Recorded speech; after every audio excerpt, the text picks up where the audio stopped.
ప్రియమారా నీతో ఉండని ప్రియమైన యేసయ్యా ప్రేమకే రూపమా ప్రియమారా నిన్నే చూడని నా ప్రియుడా యేసయ్యా ఆశతో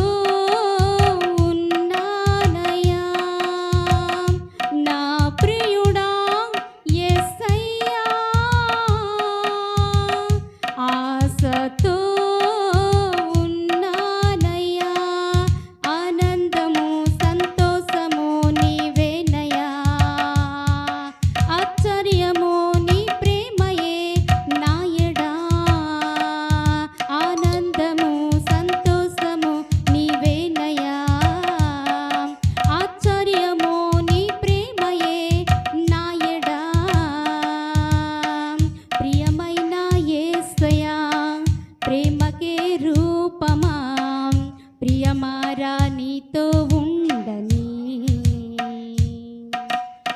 ప్రియమైన యేసయ్యా ప్రేమకే రూపమా ప్రియమారా నిన్నే చూడని జుంటు తేనె ధారల కన్నా మధురమైన నీ ప్రేమను అతి సుందరమైన నీ రూపును జుంటు తేనె ధారల కన్నా మధురమైన నీ ప్రేమను అతి సుందరమైన నీ రూపును మరువలేను దేవా నా ప్రియుడా యేసయ్యా ఆశతో ఉన్నానయ్యా నా ప్రియుడా యేసయ్యా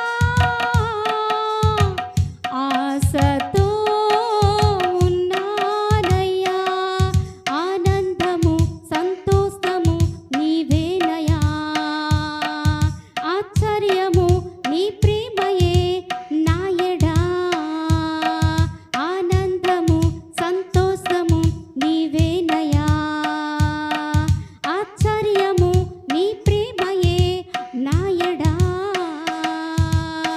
ప్రియమైన యేసయ్యా ప్రేమకే రూపమా ప్రియమారా నీతో ఉండని ప్రియమైన యేసయ్యా ప్రేమకే రూపమా ప్రియమారా నిన్నే చూడని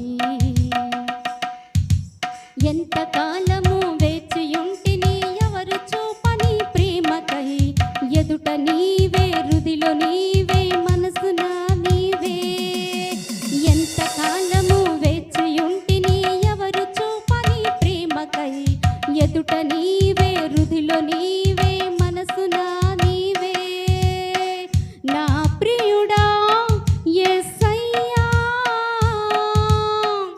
ఆశతో ఉన్నానయ్యా నా ప్రియుడా యేసయ్యా ఆశతో ఉన్నానయ్యా ఆనందము సంతోషము నీ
కలువరిలోని సిలువ త్యాగమే కరిగించెను నా పాప హృదయమే. కలువరిలోని సిలువ త్యాగమే కరిగించెను నా పాప హృదయమే. నీవు కాచిన ఈ రుధిరధారలే, నీవు కాచిన ఈ రుధిరధారలే కలిగించెను పాపికి పరిహారమే. ఓ మానవా ఇది మన కోసమే, ఓ మానవా ఇది మన కోసమే. ఈ గొప్ప ప్రేమ బలియాగమే, ఈ గొప్ప ప్రేమ బలియాగమే. కలువరిలోని సిలువ త్యాగమే కరిగించెను నా పాప హృదయమే. కలువరిలోని సిలువ త్యాగమే కరిగించెను నా పాప హృదయమే. మన దోషము కొరకై నలుగగొట్టబడెను, మన అతిక్రమ బాధలు సిలువ పైన మోసెను. మన దోషము కొరకై నలుగగొట్టబడెను, మన అతిక్రమ బాధలు సిలువ పైన మోసెను. కొరడా దెబ్బలతో గాయపరచబడెను, కొరడా దెబ్బలతో గాయపరచబడెను. ఆ గాయములే నిన్ను స్వస్థపరచెను, ఆ గాయములే నిన్ను స్వస్థపరచెను. ఓ మానవా ఇది మన కోసమే, ఓ మానవా ఇది మన కోసమే. ఈ గొప్ప ప్రేమ బలియాగమే కలువరిలోని సిలువ త్యాగమే కరిగించెను నా పాప హృదయమే. కలువరిలోని సిలువ త్యాగమే తలపైన ముళ్ళు, ప్రక్కలో బల్లెము, చేతులలో మేకులు భరించినావే. తలపైన ముళ్ళు, ప్రక్కలో బల్లెము, చేతులలో మేకులు భరించినావే.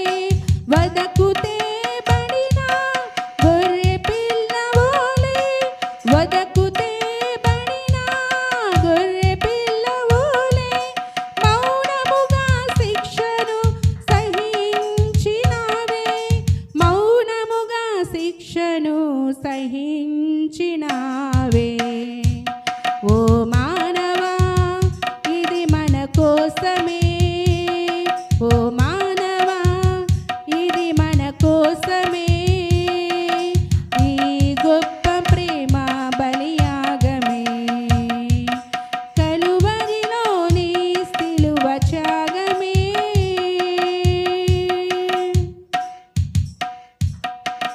ప్రతి పాపము కడుగును యేసుని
దైవపుత్రులారా, యెహోవాకు ఆరోపించుడి, ప్రభావ మహాత్స్యములను యెహోవాకు ఆరోపించుడి. యెహోవా నామమునకు చెందవలసిన ప్రభావమును ఆయనకు ఆరోపించుడి. ప్రతిష్ఠితములకు ఆభరణములను ధరించుకుని ఆయన ఎదుట సాగిలపడుడి. దేవుని సంఘమా, మనమందరం కూడా నిల్చుండి ఆంధ్ర క్రైస్తవ కీర్తన పుస్తకముల నుండి 618వ స్తుతి కీర్తన పాడుతూ ఈ ఆరాధన క్రమాన్ని ప్రారంభించుకుందాం. అందరం కూడా నిల్చుందాం. ఆంధ్ర క్రైస్తవ కీర్తన పుస్తకముల నుండి 618వ స్తుతి కీర్తన పాడుతూ ఈ ఆరాధన క్రమాన్ని ప్రారంభించుకుందాం. పితృ పుత్ర శుద్ధాత్మాలై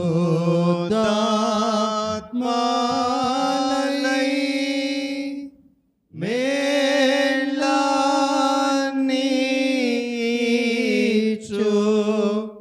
దేవుని స్తుతించు సర్వ లోకమా స్తుతించు దివ్య సైన్యమా. ఆమేన్. మహోన్నతమైన స్థలములలో నివాసముండి సర్వ సృష్టిని కాపాడుతూ దీవిస్తూ ఆశీర్వదిస్తున్న గనుడైన మా దేవ, మీ పరిశుద్ధమైన ఉన్నతమైన నామమును బట్టి వేలాది కృతజ్ఞతాస్తుతులు చెల్లిస్తూ ఉంటున్నాం. నీ సన్నిధి కాంతిలో నన్ను మమ్మలను బలపరిచి తిరిగి మరలా ఈ సంవత్సరం కూడా ఇటు రీతిగా జయప్రవేశపు ఆదివారమున మీ నామమును ఘనపరుస్తూ యెరూషలేము జయప్రవేశపు యొక్క ప్రాముఖ్యతను గ్రామములో చాటడానికి మీరు ఇచ్చినటువంటి ఆధిక్యత కొరకు స్తుతులు చెల్లిస్తూ ఉంటున్నాను. నాయన, ఇంతవరకు జరిగినటువంటి ఆ ర్యాలీలో మీరు మాతో ఉన్నారు నాయన. మరి వాతావరణం తీవ్రత, ఎండ ఎక్కువ ఉన్నప్పటికీ సంఘమంతా ఉత్సాహముతో నాయన పాల్గొని మిమ్మల్ని స్తుతించడానికి మీరు ఇచ్చిన గొప్ప తరుణం కొరకై స్తోత్రాలు. పాలి భాగస్తులైన ప్రతి బిడ్డను కూడా మీరు చూశారు. చిన్న బిడ్డలు మొదలుకొని వృద్ధాప్యంలో ఉన్న వారందరూ కూడా ఆ కార్యక్రమంలో పాల్గొనడానికి మీరు ఇచ్చిన ఆసక్తిని బట్టి నీ స్తోత్రాలు. చేరువచ్చిన సంఘం అంతటిని చేతికి అప్పగిస్తూ జరగనటువంటి ఆరాధన క్రమం అంతట్లో మీరు మాతో ఉండండి. వాక్య పఠనంలో, విజ్ఞాపన ప్రార్థనలో, సాక్ష్యాలలో, స్తుతి ఆరాధనలో, వాక్య సందేశంలో మీరు మాతో ఉండండి. ఈ ఆరాధన జరుగుతున్న సమయము కేవలము నీ నామ మహిమార్థమై జరిగించండి. తద్వారా చేరొచ్చిన అందరికీ ఆశీర్వాదకరంగా, దీవెనకరంగా మలచండి. ఘనత, మహిమ, ప్రభావములు మీకు చెల్లిస్తూ యేసయ్య ఉన్నతమైన నామం అడుగుతున్నాను మా తండ్రి, ఆమేన్. మంచిది పిల్లల, ఈ సమయంలో ఉత్తర ప్రస్తుత పాఠ్య భాగం చదువుదాం. 24వ సంకీర్తన మొదటి నుండి చివరి వరకు వచనం వెంబడి వచనం ఉత్తర ప్రస్తుత రీతిగా చదువుదాం. 24వ సంకీర్తన మొదటి నుండి చివరి చరణం వరకు ఉత్తర ప్రస్తుత రీతి చదువుదాం. చివరి చరణం అందరం కలిసి చదువుదాం, గమనించాలి. భూమియు దాని సంపూర్ణతయు, లోకమును దాని నివాసులను యెహోవావే. ఆయన సముద్రం మీద దానికి పునాది వేసెను, ప్రవాహ జలముల మీద దాన్ని స్థిరపరచెను. యెహోవా పర్వతమునకు ఎక్కదగిన వాడెవడు? ఆయన పరిశుద్ధ స్థలములో నిలువదగిన వాడెవడు? వ్యర్థమైన దాని యందు మనస్సు పెట్టకయు, కపటముగా ప్రమాణము చేయకయు, నిర్దోషమైన చేతులను శుద్ధమైన హృదయమును కలిగి ఉండివాడే. వాడు యెహోవా వలన ఆశీర్వాదమునందును, తన రక్షకుడైన దేవుని వలన నీతిమత్వమునందును. ఆయనను ఆశ్రయించు వారు, యాకోబు దేవా, నీ సన్నిధిని వెదకవారు అట్టివారే. గుమ్మములారా, మీ తలలు పైకెత్తుకొనుడి, మహిమగల రాజు ప్రవేశించున్నట్లు పురాతనమైన తలుపులారా మిమ్మును లేవనెత్తుకొనుడి. మహిమగల ఈ రాజు ఎవడు? బలశౌర్యము గల యెహోవా, యుద్ధశూరుడైన యెహోవా. గుమ్మములారా, మీ తలలు పైకెత్తుకొనుడి, పురాతనమైన తలుపులారా మహిమగల రాజు ప్రవేశించున్నట్లు మిమ్మును లేవనెత్తుకొనిడి. చివరి చరణం కలిసి చదువుతాం. మహిమ గల ఈ రాజు ఎవడు? సైన్యములకు అధిపతియగు యెహోవాయే, ఆయనే ఈ మహిమ గల రాజు. దేవుడు తన పరిశుద్ధ మాటను మన కొరకు దీవించును గాక. మనమందరం కూడా ధైర్యం నిల్చుండి ఆంధ్ర క్రైస్తవ కీర్తన పుస్తకం నుండి 593వ పాట, యేసువ జయముతో యెరూషలేమున ప్రవేశము చేసినయో ప్రభువ. యేసుని ప్రేమను నేమారకును ఎప్పుడు తలచవయ్యో మనస ఆ ఛాయలో ఉంటుంది. మనందరికి వచ్చిన పాటే ఈ శ్రమకాల ధ్యాన కూటాల్లో మనం పాడుతున్నాం. ఆ ఛాయలో ఉంటుంది కనుక ఆంధ్ర క్రైస్తవ కీర్తన పుస్తకం నుండి 593వ పాట మైక్ తీసుకున్నాం. పాడి ఆరాధన క్రమంలో ముందుకెళ్తాం. పల్లవి మొదటి చరణం, మూడవ చరణం, 5వ చరణం గమనించాలి. పల్లవి మొదటి చరణం, 3వ చరణం, 5వ చరణం. యేసువ జయముతో యెరూషలేమున ప్రవేశము చేసిన యో ప్రభువా. యేసువ జయముతో యెరూషలేమున ప్రవేశము చేసిన యో ప్రభువా. వాసిగా పొగడగా వసుధను జనులు, వాసిగా పొగడగా వసుధను జనులు, విజయము చేసిన యో ప్రభువా. యేసువ జయముతో యెరూషలేమున ప్రవేశము చేసిన యో ప్రభువా.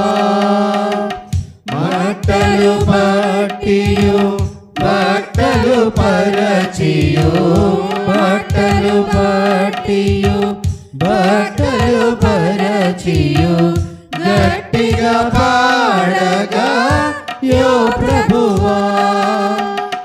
అట్టహాసముతో అశ్వముండెక్కడ, అట్టహాసముతో అశ్వముండెక్కడ, అనుకువగాదవా వెక్కిన ప్రభువా. యేసువ జయముతో యెరూషలేమున ప్రవేశము చేసిన యో ప్రభువా. కొందరు వారిని తొందర చేయగా, కొందరు వారిని తొందర చేయగా, కూర్మిని తీరిన యో ప్రభువా. అందరూ మానిన అరచును రాళ్ళని, అందరూ మానిన అరచును రాళ్ళని, ఆనతిని ఇచ్చిన యో ప్రభువా. యేసువ జయముతో యెరూషలేమున ప్రవేశము చేసిన యో ప్రభువా. మా కొరకై తన ప్రాణము పెట్టిన, మా కొరకై తన ప్రాణము పెట్టిన మాన్యుడవీవే యో ప్రభువా. మా కొరకై ధర మరణము గెల్చిన, మా కొరకై ధర మరణము గెల్చిన మహిమ స్వరూపుడా యో ప్రభువా. యేసువ జయముతో యెరూషలేమున ప్రవేశము చేసిన యో ప్రభువా. దయచేసి కూర్చుందాం. దేవుని పరిశుద్ధ గణనామమునకు మహిమ కలుగును గాక. హల్లెలూయా చెప్పాలి. హల్లెలూయా, హల్లెలూయా. చాలా సంతోషం పిల్లరా. దేవుడు మరలా ఇటు రీతిగా పరిశుద్ధ ఆదివారపు దినాన ప్రాముఖ్యంగా యెరూషలేము జయప్రవేశ ఆదివారము, అంతేకాకుండా 3వ మాసంలో చివరి ఆదివారం, చక్కటి శ్రేష్టమైన సమయంలో ప్రభు మనందరినీ కూడా దాచిన విధానాన్ని బట్టి ఆయన నామమునకు ఘనత మహిమ కలుగునుగాక. మరి సమయంలో ఈ ప్రత్యేకమైన ఆదివారంలో వాక్య ధ్యానము నిమిత్తమై పరిశుద్ధ గ్రంథములో నుండి పరమగీతము గ్రంథము 5వ అధ్యాయము 12, 13 వచనాలు చదువుదాం. ఈ దినము కొరకు ఏర్పాటు చేయబడిన పాఠ్యభాగంగా పరమగీతము గ్రంథము 5వ అధ్యాయము 12, 13 2 వచనాలు ఇది నా ధ్యాన వచనాలుగా మనము చదువుదాం. ఈ వాక్య భాగాన్ని ప్రియులు సంఘ కార్యదర్శి గారు సహోదరులు డాక్టర్ సతీష్ బెహార గారు చదివి వినిపిస్తారు. తదుపరి ప్రియులు తండ్రి గారు అప్పారావు మాస్టర్ గారు విజ్ఞాపన ప్రార్థనలో మనల్ని నడిపిస్తారు. దేవుని నామానికి స్తుతి కలుగాక. ఈరోజు మన కొరకు ఏర్పాటు చేయబడిన భాగం పరమగీతములు 5వ అధ్యాయము 12, 13 వచనములు చదువుకుందాం. అతని నేత్రములు నదీ తీరమునందు గువ్వల వలె కనబడుచున్నవి, అవి పాలతో కడుగుబడినట్టున్నది, అది చక్కగా తాచిన రత్నం వలె ఉన్నవి. అతని చెక్కిళ్ళు పరిమళ పుష్పస్థానములు, సుగంధ వృక్షముల చేత శోభిల్లు ఉన్నత భూభాగములు. అతని పెదవులు పద్మములు వంటివి, ద్రవరూపక జటమాంసు వలె అవి పరిమళించును. దేవుడు తన పరిశుద్ధ వాక్యం దీవించును గాక. ప్రార్థన. సర్వోన్నతుడా, సర్వశక్తిమంతుడా, కృపామయుడా, దయగల తండ్రి, నా ప్రభా, గడిచిన కాలమంతా కూడా నీ దయగల హస్తం చాటులో చల్లని రెక్కల మాటలో నా తండ్రి కాచి కాపాడారు, సజీవులుగా ఉంచారు, ఆయుష్ ఇచ్చారు, ఆరోగ్యము ఇచ్చారు. అనేక ఆపదల నుండి, ప్రమాదాల నుండి, సమస్యల నుండి లేవలెత్తిన నా తండ్రి, ఈ జయప్రవేశం దినాన్ని మా ప్రభా మమ్మల్ని అందరినీ కూడా నీ ఆలయానికి తోడుకొని వచ్చారు. నీ వాక్యం వినే భాగ్యం కూడా అనుగ్రహించారు. అలాగే మా తండ్రి, అలాగే అనేక చోట్ల నీ తాలూకా జయ ధ్వానాలు వినిపిస్తూ ఉన్నారు, నిన్ను గణపరుస్తూ ఉన్నారు, మహింపరుస్తూ ఉన్నారు. మా ప్రభా, వారి మధ్యలో ఉండండి, బహుగా ఆశీర్వదించండి. అలాగే నా తండ్రి, ఈ దినం తాలూకా విశిష్టత ఏంటో, గొప్పతనం ఏంటో మా ప్రభువా మేము రోడ్ల మీద నీ గురుండి మా ప్రియులకు మేము చెప్పి ఉన్నాము. దాని తాలూకా గొప్పతనం ఏంటో, ఈ మట్టలాదివారం తాలూకా విశిష్టత ఏమిటో మా ప్రభువా ప్రజలందరికీ మేము తెలియజేసి ఉన్నాం మా తండ్రి, మా ప్రభువా. అలాగే ఈ దినాన్ని, ఈ దినం తాలూకా విశిష్టతను, గొప్పతనాన్ని కూడా నీ కాపరి వివరిస్తూ ఉండగా మా ప్రభా వారిలో ఉండండి. మాకు అర్థమయ్యేటట్టు మా ఆలోచనలు అటు ఇటు పోకుండా మా ప్రభువా అతన్ని బలపరచండి. నీ శక్తిగల వాక్యాన్ని వినిపించండి. విని మేమందరం కూడా బహుగా దీవించబడాలి, నీ రాజ్యం వెతకాలి, నీ రాజ్యం కొరకు పరుగుతెత్తాలి మా ప్రభువా. ప్రతి ఒక్కరు కూడా మా ప్రభువా నిన్ను తెలుసుకోవాలి నా తండ్రి. మా అందరికీ ఆరోగ్యం కూడా ఇవ్వండి. అనేక మంది బలహీనులు ఉన్నారు, అనారోగ్యంతో బాధపడుతూ ఉన్నారు మా ప్రభా. వారికి మంచి ఆరోగ్యం ఇవ్వండి. వారికి ఆర్థిక ఇబ్బందులు ఉంటే తొలగించండి మా ప్రభా. సరి అయిన మార్గాన్ని మీరే చూపించండి. నిరుద్యోగాలకు ఉద్యోగులను మీరే చూపించండి మా ప్రభా. మా ప్రభువా, మేము అనంతరము మా ఇళ్ళకు వెళుచుండగా మీ మెండైన హస్తాలు మాపై ఉంచి బహుగా దీవించి పంపమని మా ప్రభు అయిన క్రీస్తునామమున వేడుకుంటున్నాను మా పరమ తండ్రి, ఆమేన్. వాక్య భాగము చదివి వినిపించినటువంటి సంఘ కార్యదర్శి గారు డాక్టర్ సతీష్ బెహార గారికి, విజ్ఞాపన ప్రార్థనలు నడిపించిన తండ్రి గారు అప్పారావు మాస్టర్ గారికి ప్రభునామంలో వందనాలు తెలియజేస్తున్నాను. మరి దినాన దేవుడు తన మీ జీవితాల్లో చేసినటువంటి మేలులు, ఆశ్చర్యకార్యాలు ఏవైనా సమయాన్ని బట్టి క్లుప్తంగా మీ సాక్ష్యాన్ని సంఘం ఎదుట పంచుకోవాలని మనవి చేస్తాను. ఎవరైనా సిద్ధపాటు కలిగి వచ్చుంటే గమనించాలి, మరలా చెప్తా ఉన్నాను, చాలా క్లుప్తంగా ఈ సాక్ష్యాన్ని సంఘం ఎదుట పంచుకోవాలని ప్రభు పేట మనవి చేస్తూ సమయాన్ని ఇస్తూ ఉన్నాను. నేను చెప్పే సాక్ష్యం ఏంటంతయ్యా, కాలం అంతా పగిలిపోయింది. మొన్న మాస్టర్ గారు ఆ మందు ఇచ్చినారు. ఆ మందు వల్ల ఈ కాలు తగ్గింది. మాస్టర్ గారికి వందనాలు, అలాగే పాస్టర్ గారికి కూడా వందనాలు చెల్లిస్తూ ఈ చిన్న సాక్ష్యం దేవుడు దీవించును కాక. నా తండ్రికి బాగోలేదు, కొద్దిగా ప్రార్థన చేస్తారని ఈ చిన్న సాక్ష్యం దీవించును కాక. ఆమేన్. లేచి నిలబడదాం, అందరం స్తుతి ఆరాధనలకు వెళ్దాం. దేవుడు మరలా మనలను జ్ఞాపకం చేసుకుని ఇచ్చినటువంటి ఈ శ్రేష్టమైన సమయంలో దేవుని వాక్యాన్ని వినడానికి గాను మన హృదయాన్ని సిద్ధం చేసుకుంటూ ఆరాధనలో పాలిపాసులో అందరం కూడా నిలబడదాం. నిల్చున్న ప్రతి ఒక్కరు కూడా తల ఉంచి కళ్ళు మూసుకునండి. మరి ఎక్కడ కూడా ఆలోచించకుండా నేరుగా దేవుని వాక్యం వెళ్లే ముందు హృదయపూర్వకంగా మనం స్తుతి ఆరాధన వెళ్దాం.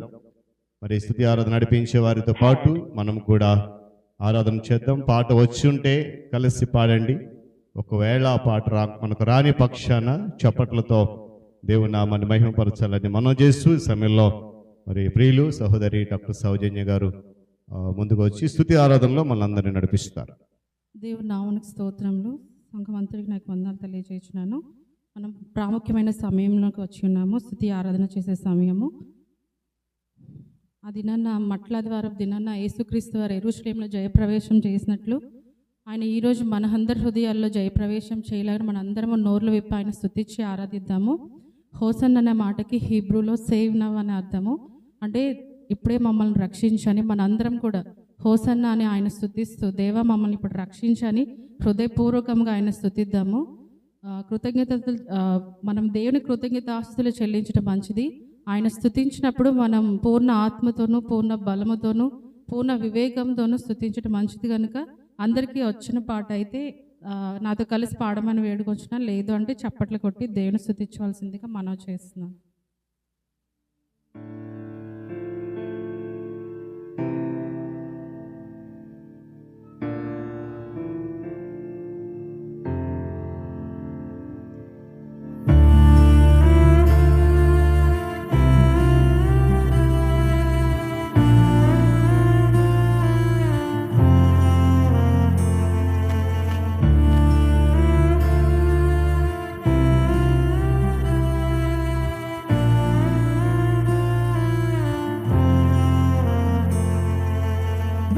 చిన్ని హృదయముతో నా గొప్ప దేవుని ఆరాధించెదన్. పగిలిన నా కుండను నా కుమ్మరి యొద్దకు తెచ్చి బాగు చేయమని కోరెదన్. నా చిన్ని హృదయముతో నా గొప్ప దేవుని ఆరాధించెదన్.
సమర్పించి నీ సేవకై.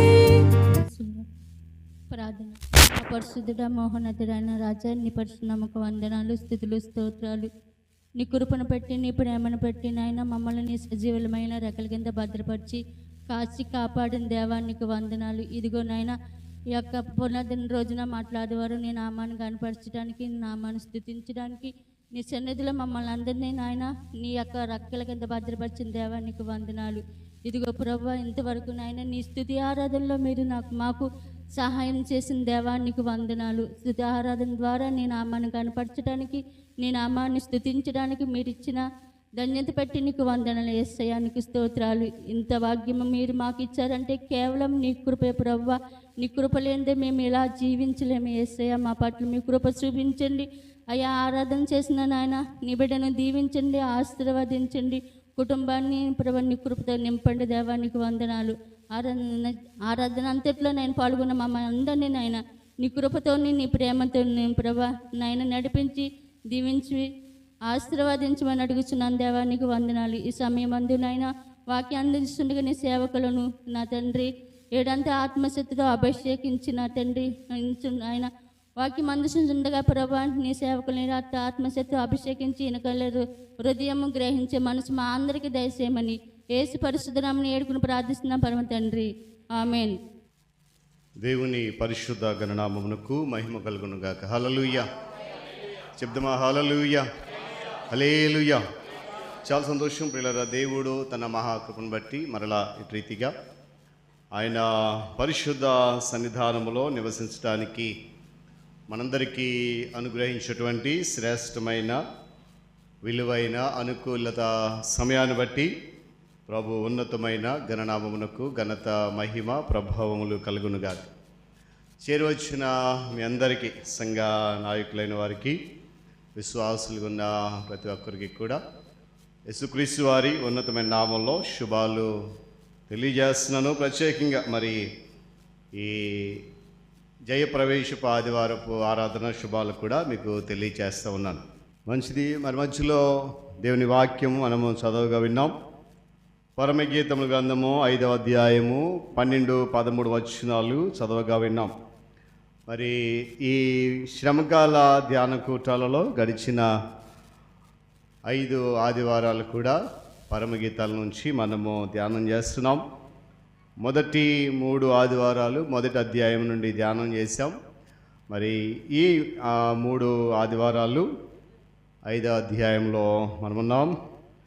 చదవనటువంటి ఈ మాటలు గమనించినప్పుడు 12వ వచనంలో అతని నేత్రములు నదీ తీరములందుండు గొవ్వల వలె కనబడుచున్నవి, అవి పాలతో కడుగబడినట్టున్నవి, అవి చక్కగా తాచిన రత్నముల వలె ఉన్నాయి. మనము గడిచి దినాలు ధ్యానం చేస్తున్నాం. ప్రియురాలైనటువంటి షోలమ్మితి తన ప్రియుని గురించినటువంటి వర్ణన ఇక్కడ తెలియచేస్తూ ఉంది. మరి గడిచిన దినాల్లో నా ప్రియుడు ధవళరత్న వర్ణుడు, తర్వాత నా ప్రియుని యొక్క శిరస్సు చెప్పాలి అపరంచి వంటి శిరస్సు అనేటువంటి విషయాలు ధ్యానం చేశాం. ఈరోజు షోలమితి చెబుతున్న మాట ఏంటంటే, నా ప్రియుని కళ్ళు గొవ్వ కళ్ళు వలె ఉన్నాయి, గొవ్వ వంటి కన్నులు గలవాడు అని చెప్పి ఆమె తన ప్రియుని యొక్క కన్నుల సౌందర్యాన్ని గురించి వర్ణిస్తూ ఉంది. గొవ్వ కన్నులు, ఈ మాట ఏమండి పవిత్రత, మరి నిష్కపటమైనటువంటి ప్రేమ, అంతేకాకుండా విశ్వాస సంబంధమైనటువంటి పాత్రను సూచిస్తూ ఉంది. అంతేకాదు ఈ మాట దేవుడు తన సంఘం మీద లేక ఆయన ప్రేమిస్తున్నటువంటి విశ్వాసులపై ఉంచినటువంటి ప్రేమానురాగాలుగా, అంతేకాకుండా వాటి అంత సౌందర్యాన్ని సూచిస్తూ ఉంది. అంతేకాకుండా విశ్వాసి కన్నులు క్రీస్తుపై ఉండాలని, ఏకాగ్రతతో, పవిత్రతతో, నిష్కలమైన ప్రేమతో దేవునితో సాన్నిహిత్యం కలిగి ఉండాలనే విషయాన్ని కూడా ఇది జ్ఞాపకం చేస్తూ ఉంది. చూడండి, విశ్వాసులటండి సాత్వికమైన చూపు కలిగి ఉండాలని ఆధ్యాత్మిక సందేశాన్ని కూడా మనం ఈ వచనం చూడవచ్చు. మన చూపు ఎలా ఉండాలంట? సాత్వికమైనదై ఉండాలి. అంతేకాకుండా గడిచిన దినాల్లో నేను జ్ఞాపకం చేశాను, గువ్వ కన్నుల్లో ఎప్పుడు కూడా నీరు ఉంటుందట. జాగ్రత్త గమనించాలి. ఈరోజు ఆ కంటి వెంట వచ్చేటువంటి నీళ్ళ యొక్క కన్నీటి యొక్క ప్రాముఖ్యతను మనం తెలుసుకుంటాం కొద్ది నిమిషాలు. గువ్వ కన్నుల్లో ఎప్పుడు కూడా నీరు ఉంటుందట. అవి ఎప్పుడు నిత్యం అలాగే ఉంటాయట. గమనించాలి. యేసుక్రీస్తు ప్రభువారు కూడా ఆయన ప్రేమిస్తున్న బిడ్డలందరి కొరకు కన్నీరు కారుస్తున్నాడు నేటికి కూడా. దేవుని స్తోత్రం కలుగును గాక.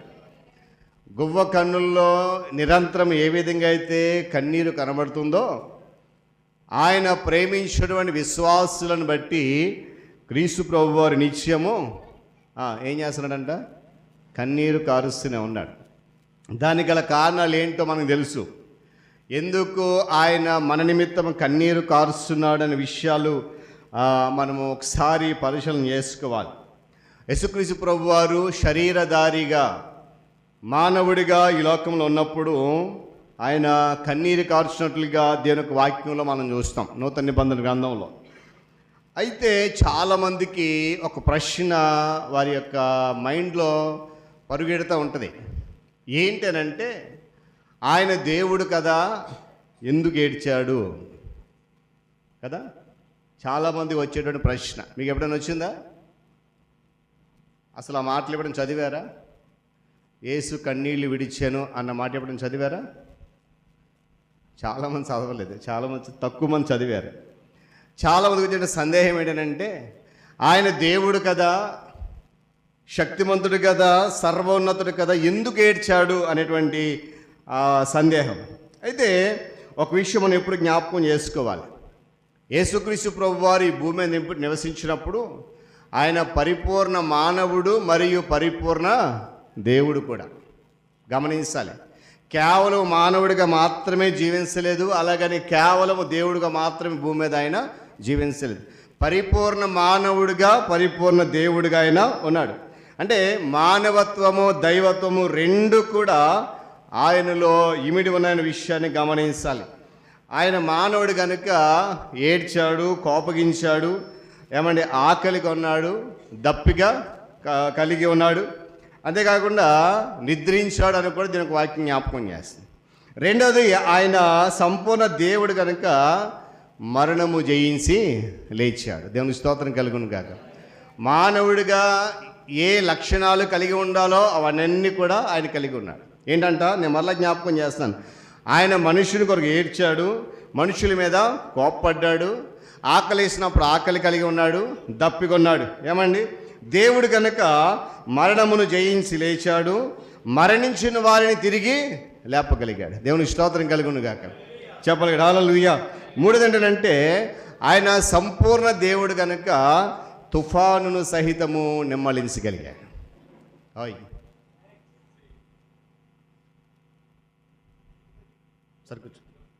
సరికూర్చోవాలి.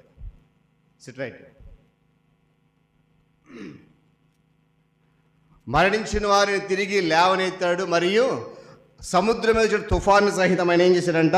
నెమ్మలించగలిగాడు. ఇంకా ఎన్నో అద్భుత కార్యాలు, అంటే చెప్పడానికి మనకు సమయం లేదు కానీ ఎన్నో చేసి. ఇంతకు మనం నేర్చుకున్న విషయం ఏంటంటే, ఆయన మానవుడిగా ఉన్నప్పుడు, మనుష్యుడిగా శరీరధారి ఉన్నప్పుడు ఆయన ఎందుకు కన్నీరు కార్చాడు?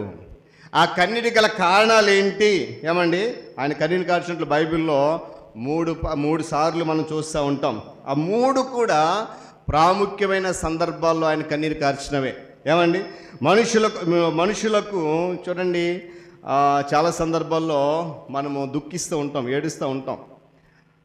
అయితే ఏ మనిషి కూడా అకారణంగా ఏడవడం. మీరు ఎప్పుడైనా కారణాలు లేకుండా ఏడిచారా? ఎక్కడ?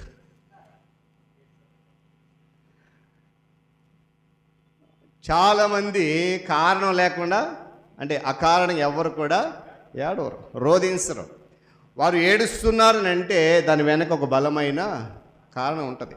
బలమైన కారణం. ఇప్పుడు సతీష్ గారు అన్నట్టు కొంతమంది ఊరకనే కూడా ఏడ్చేవాళ్ళు ఉన్నారు. అంటే సింపతి కొరకు, సానుభూతి కొరకు ఊరకనే కూడా ఏడ్చేవారు ఉన్నారు. అది మన విషయం కాదు. కానీ ఇక్కడ ఎందుకు ఈ మాట చెప్తున్నానంటే, ప్రతి మనిషి కూడా మరి హృదయపూర్వకంగా ఏడవగలుగుతున్నాడు అంటే, కన్నీరు కారుస్తున్నాడంటే దాని వెనక ఏదో ఒక బలమైన కారణం ఉంటుంది. అయితే ఈరోజు ఒక ప్రశ్న వేసుకుందాం. లోక సంబంధమైనటువంటి బలమైన కారణాలను బట్టి మనం కన్నీరు కారుస్తున్న వాస్తవమే. అయితే దానికంటే కూడా ప్రాముఖ్యమైన ఆత్మ సంబంధమైన జీవితం కొరకు ఎప్పుడైనా హృదయపూర్వకంగా కన్నీరు కార్చామా మనం? ఒకసారి జ్ఞాపకం చేసుకోవాలి. నేను అనుకుంటాను బహుశా చాలా తక్కువ మంది ఈ కోవలో ఉన్నారు. చాలా తక్కువ మంది ఈ కోవలో, అందులో నేను ఒకడిని. నా పరిచర్య వచ్చిన ప్రారంభ దినాల్లో ఏమండి, ప్రభువు నన్ను దర్శించినప్పుడు ఆత్మ సంబంధమైన దుఃఖం నాలో వచ్చింది. ఒక విషయం చెప్తాను, శారీరక పరంగా నేను ఎప్పుడు కూడా దుఃఖించిన సందర్భాలు లేవు, గడిచిన సంవత్సరం మా నాన్నగారు చనిపోయినప్పుడు తప్ప. నా ఊహ తెలిసిన తర్వాత చాలా వరకు కూడా నేను ఎప్పుడు కూడా అంత ఎక్కువ దుఃఖపడిన సందర్భాలు లేవు. మా నాన్నగారికి నాకున్నటువంటి ఆ అనుబంధాన్ని బట్టి మరి కోల్పోయిన తర్వాత చాలా నేను దుఃఖించాను. మా పాస్టర్ గారు అయితే భయపడ్డారు, ఏంటి నేను ఎలాగ ఏడ్చేస్తున్నాడు అని. ఎందుకు మాట చెప్తున్నానంటే, నా వరకు అంటే అదేంటి పాస్టర్ గారండి ఏడుపు రాదు, నా ఊహ తెలిసి ఇప్పుడు కూడా నేను కన్నీరు కార్చలేదు ఏ విషయంలో కూడా. చాలా కానీ సేవా పరిచర్యకు వచ్చిన తర్వాత ఆత్మ సంబంధమైన దుఃఖం నాలో కలిగింది. అందుకని ఇక్కడ నేను ధైర్యంగా చెప్పగలుగుతున్నాను మేమంతా. కనుక ఇక్కడ విశ్వాసికి ఏమండి కన్నీళ్లు ఆయుధంగా ఉన్నాయని చెప్పి దేవునికి వాక్యం జ్ఞాపకం చేస్తుంది. ప్రతి విశ్వాసికి కన్నీళ్ళు ఆయుధం అంట. ఎందుకంటే మనం కార్చే ప్రతి కన్నీరు కూడా దేవుని సముఖంలో దాయబడుతుంది. ఆ కన్నీటిని ఆయన నాట్యంగా మార్చేస్తారు. దేవుని స్తోత్రం కలుగును గాక. చాలామంది ఎవరు కూడా ఈ మాట తప్పుగా తీసుకోవద్దు. చాలామంది ప్రార్థన చేసేటప్పుడు ఊరకని ఏడుస్తారు. సతీష్ గారు అన్నట్టు వారి యొక్క లోక సంబంధమైనటువంటి బలహీనతలు, బాధలు గుర్తొచ్చి ప్రార్థనలు ఏడుస్తారు. నేను అనేది అది ఏడవద్దు నేను చెప్పను, కానీ దేవుని అసలు మనం ప్రార్థించేటప్పుడు ఏడుస్తాం చూడండి, అది హృదయాంతరంగంలోంచి ఆత్మ సంబంధమైన దుఃఖంగా ఉండాలి. అదేం చేస్తే తెలుసా, నీలో పశ్చాత్తాపం కలిగి చేస్తుంది. దేవుని స్తోత్రం కలుగునుగా. నీ బాధలు బట్టి ఇంటికాడ ఏడు తప్పులేదు, నీకున్న కష్టాలను బట్టి ఇంటికాడ కన్నీళ్ళు కాదు. కానీ దేవుని సన్నిధికి వచ్చినప్పుడు మన వ్యక్తిగత కారణాలు బట్టి దుఃఖిస్తే అది దేవుని సన్నిధిలో చెల్లదు అనే విషయాన్ని కూడా నేను జ్ఞాపకం చేసిన దేవుని సేవకునికి గమనించాలి. ఇక్కడ బైబిల్ చెప్తున్న మాట ఏంటంటే, విశ్వాసికి కన్నీళ్లు బలమైన ఆయుధం. ఎందుకంటే ఆ యొక్క పాపాత్మల స్త్రీ ఏం చేస్తుంది, ప్రభు పాదాలను తన కన్నీళ్లతో కడుగుతాడు. ఆ కన్నీళ్ళు కడిగినప్పుడు ప్రభు అంటాడు, నీ విస్తారమైన పాపములు క్షమించబడ్డాయి అని. చూడండి, ఆ కన్నీటికి ఎంతో విలువనిస్తాడో దేవుడు. అందుకొరకే అకారణంగా ఎవరు దయచేసి కన్నీళ్ళు కార్చదు ప్రభు సన్నిధిలో. కారణం లేకుండా ఏడవద్దు. నేను అంటాను, నీ బలమైన కారణం ఏదై ఉండాలని అంటే నీ ఆత్మ సంబంధమైన జీవితాన్ని బట్టి మాత్రమే నీ కన్నీళ్ళు రావాలి ప్రభు సన్నిధిలో. ఏమండి, కొంతమంది భక్తురాలు చాలామంది కన్నీరు కార్చి దేవుని సన్నిధి నుండి ప్రతిఫలాలు పొందిన వారు ఉన్నారు. వారిలో మనకు ఇప్పుడు సమయం లేదు, కానీ చాలామంది ఉన్నారు. పౌలు ఉన్నాడు, హిజ్కియా ఉన్నాడు, రాజైన దావీదు, ప్రవక్తలు ఇర్మియా ఉన్నాడు, ఏమండి హన్నా ఉంది. అయితే ఇక్కడ వారి గురించి మనం ధ్యానించట్లేదు. కానీ ఈ ప్రియుని కళ్ళు గువ్వల వల్ల ఎందుకున్నాయంటే, నిరంతరము ఆ కళ్ళ నుండి కన్నీరు కారుతూనే ఉంటుంది. యేసుప్రభు వారు ఏడ్చినటువంటి సందర్భాలు మనం గమనిస్తే, యోహాను సువార్త 11వ అధ్యాయము 35వ వచనంలో ఆయన కార్చిన కన్నీరు ఉంటుంది చూడండి. యేసు కన్నీళ్లు విడిచాను. చాలండి, ఒక చిన్న మాట గమనించాలి. ఇది ఆ సందర్భము, ఆ సంఘటన ఏంటి అని అంటే, ఏమండి అక్కడ ఒక మాట ఉంటుంది చూడండి, తన స్నేహితుడైన లాజరు నిద్రించుచున్నాడు అనే మాట. ఏం చేశాడంటండి, తన స్నేహితుడైన లాజరు నిద్రించెను అనే మాట. ఇక్కడ ప్రభు లాజరు కొరకు ఏడ్చాడని చెప్పి జ్ఞాపకం చేస్తున్న వాక్యం. ఈ మాట బైబిల్ వచనాల్లో ఉన్నటువంటి చిన్న వచనాల్లో ఇదొకటి. చిన్న వచనమే చూడండి, 35వ వచనం. యేసు చెప్పాలి యేసు కన్నీడు. చిన్న వచనమే, కానీ దీని వెనుక చాలా పెద్ద మర్మం అనేది దాగి ఉంది. యేసు ప్రభు వారు అకారణంగా కన్నీరు కార్చలేదు. గమనించాలి. ఏమండి, చాలామంది అక్కడ ఎందుకు ఏడ్చాడు ఈయన అని కొంతమంది, ఆయన కన్నీళ్ళు కాల్చినప్పుడు చూడండి ఈయన లాజర్ని ఎంత ప్రేమించాడో అని, ఆయన ఆ కుటుంబంతో అనుబంధాన్ని బట్టి కూడా ఏడ్చాడని చెప్పి చాలామంది అక్కడ ఉన్నటువంటి వారందరికి కూడా రకరకాల మాట్లాడారు. అయితే ఇక్కడ ఆయన ఎందుకు కన్నీరు కాచిన ప్రశ్న, దీనికి కారణాలు లేకపోలేదు. చూద్దాం చూడండి, రోమిలకు రాసిన పత్రిక 12వ అధ్యాయము 15వ వచనం. రోమిలకు రాసిన పత్రిక 12వ అధ్యాయము 17వ వచనం. చదవండి. సంతోషించు వారితో సంతోషించుడి, ఏడ్చు వారితో ఏడ్చుడి, ఒకరితో ఒకడు మనస్సు కలిసి ఉండు. చాలండి, దేవుని స్తోత్రం కలుగును గాక. ఏమన్నాడంట, ఎందుకు ఆయన ఏడ్చాడంటే ఈ వాక్య సందర్భం జ్ఞాపకం చేస్తూ, సంతోషించు వారితో చెప్పాలి, సంతోషించు వారితో సంతోషించాలి, ఏడ్చే వారితో ఏడవాలి. బహుశా ఈ కారణాన ఆయన తమ సహోదరుని కోల్పోయినటువంటి మరియతోనూ మార్తతోనూ అక్కడ ఉన్నటువంటి బేతనీ ప్రజలందరితో కలిసి ఆయన కన్నీరు కార్చి ఉండవచ్చు. ఎందుకంటే ఆయన చెప్పాను కదండి, ఆయన సంపూర్ణ మానవుడు మరియు పరిపూర్ణ దేవుడు కూడా. అందుకొరకే సంతోషించే వారితో సంతోషించాలి, ఏడ్చే వారితో ఏడవాలి.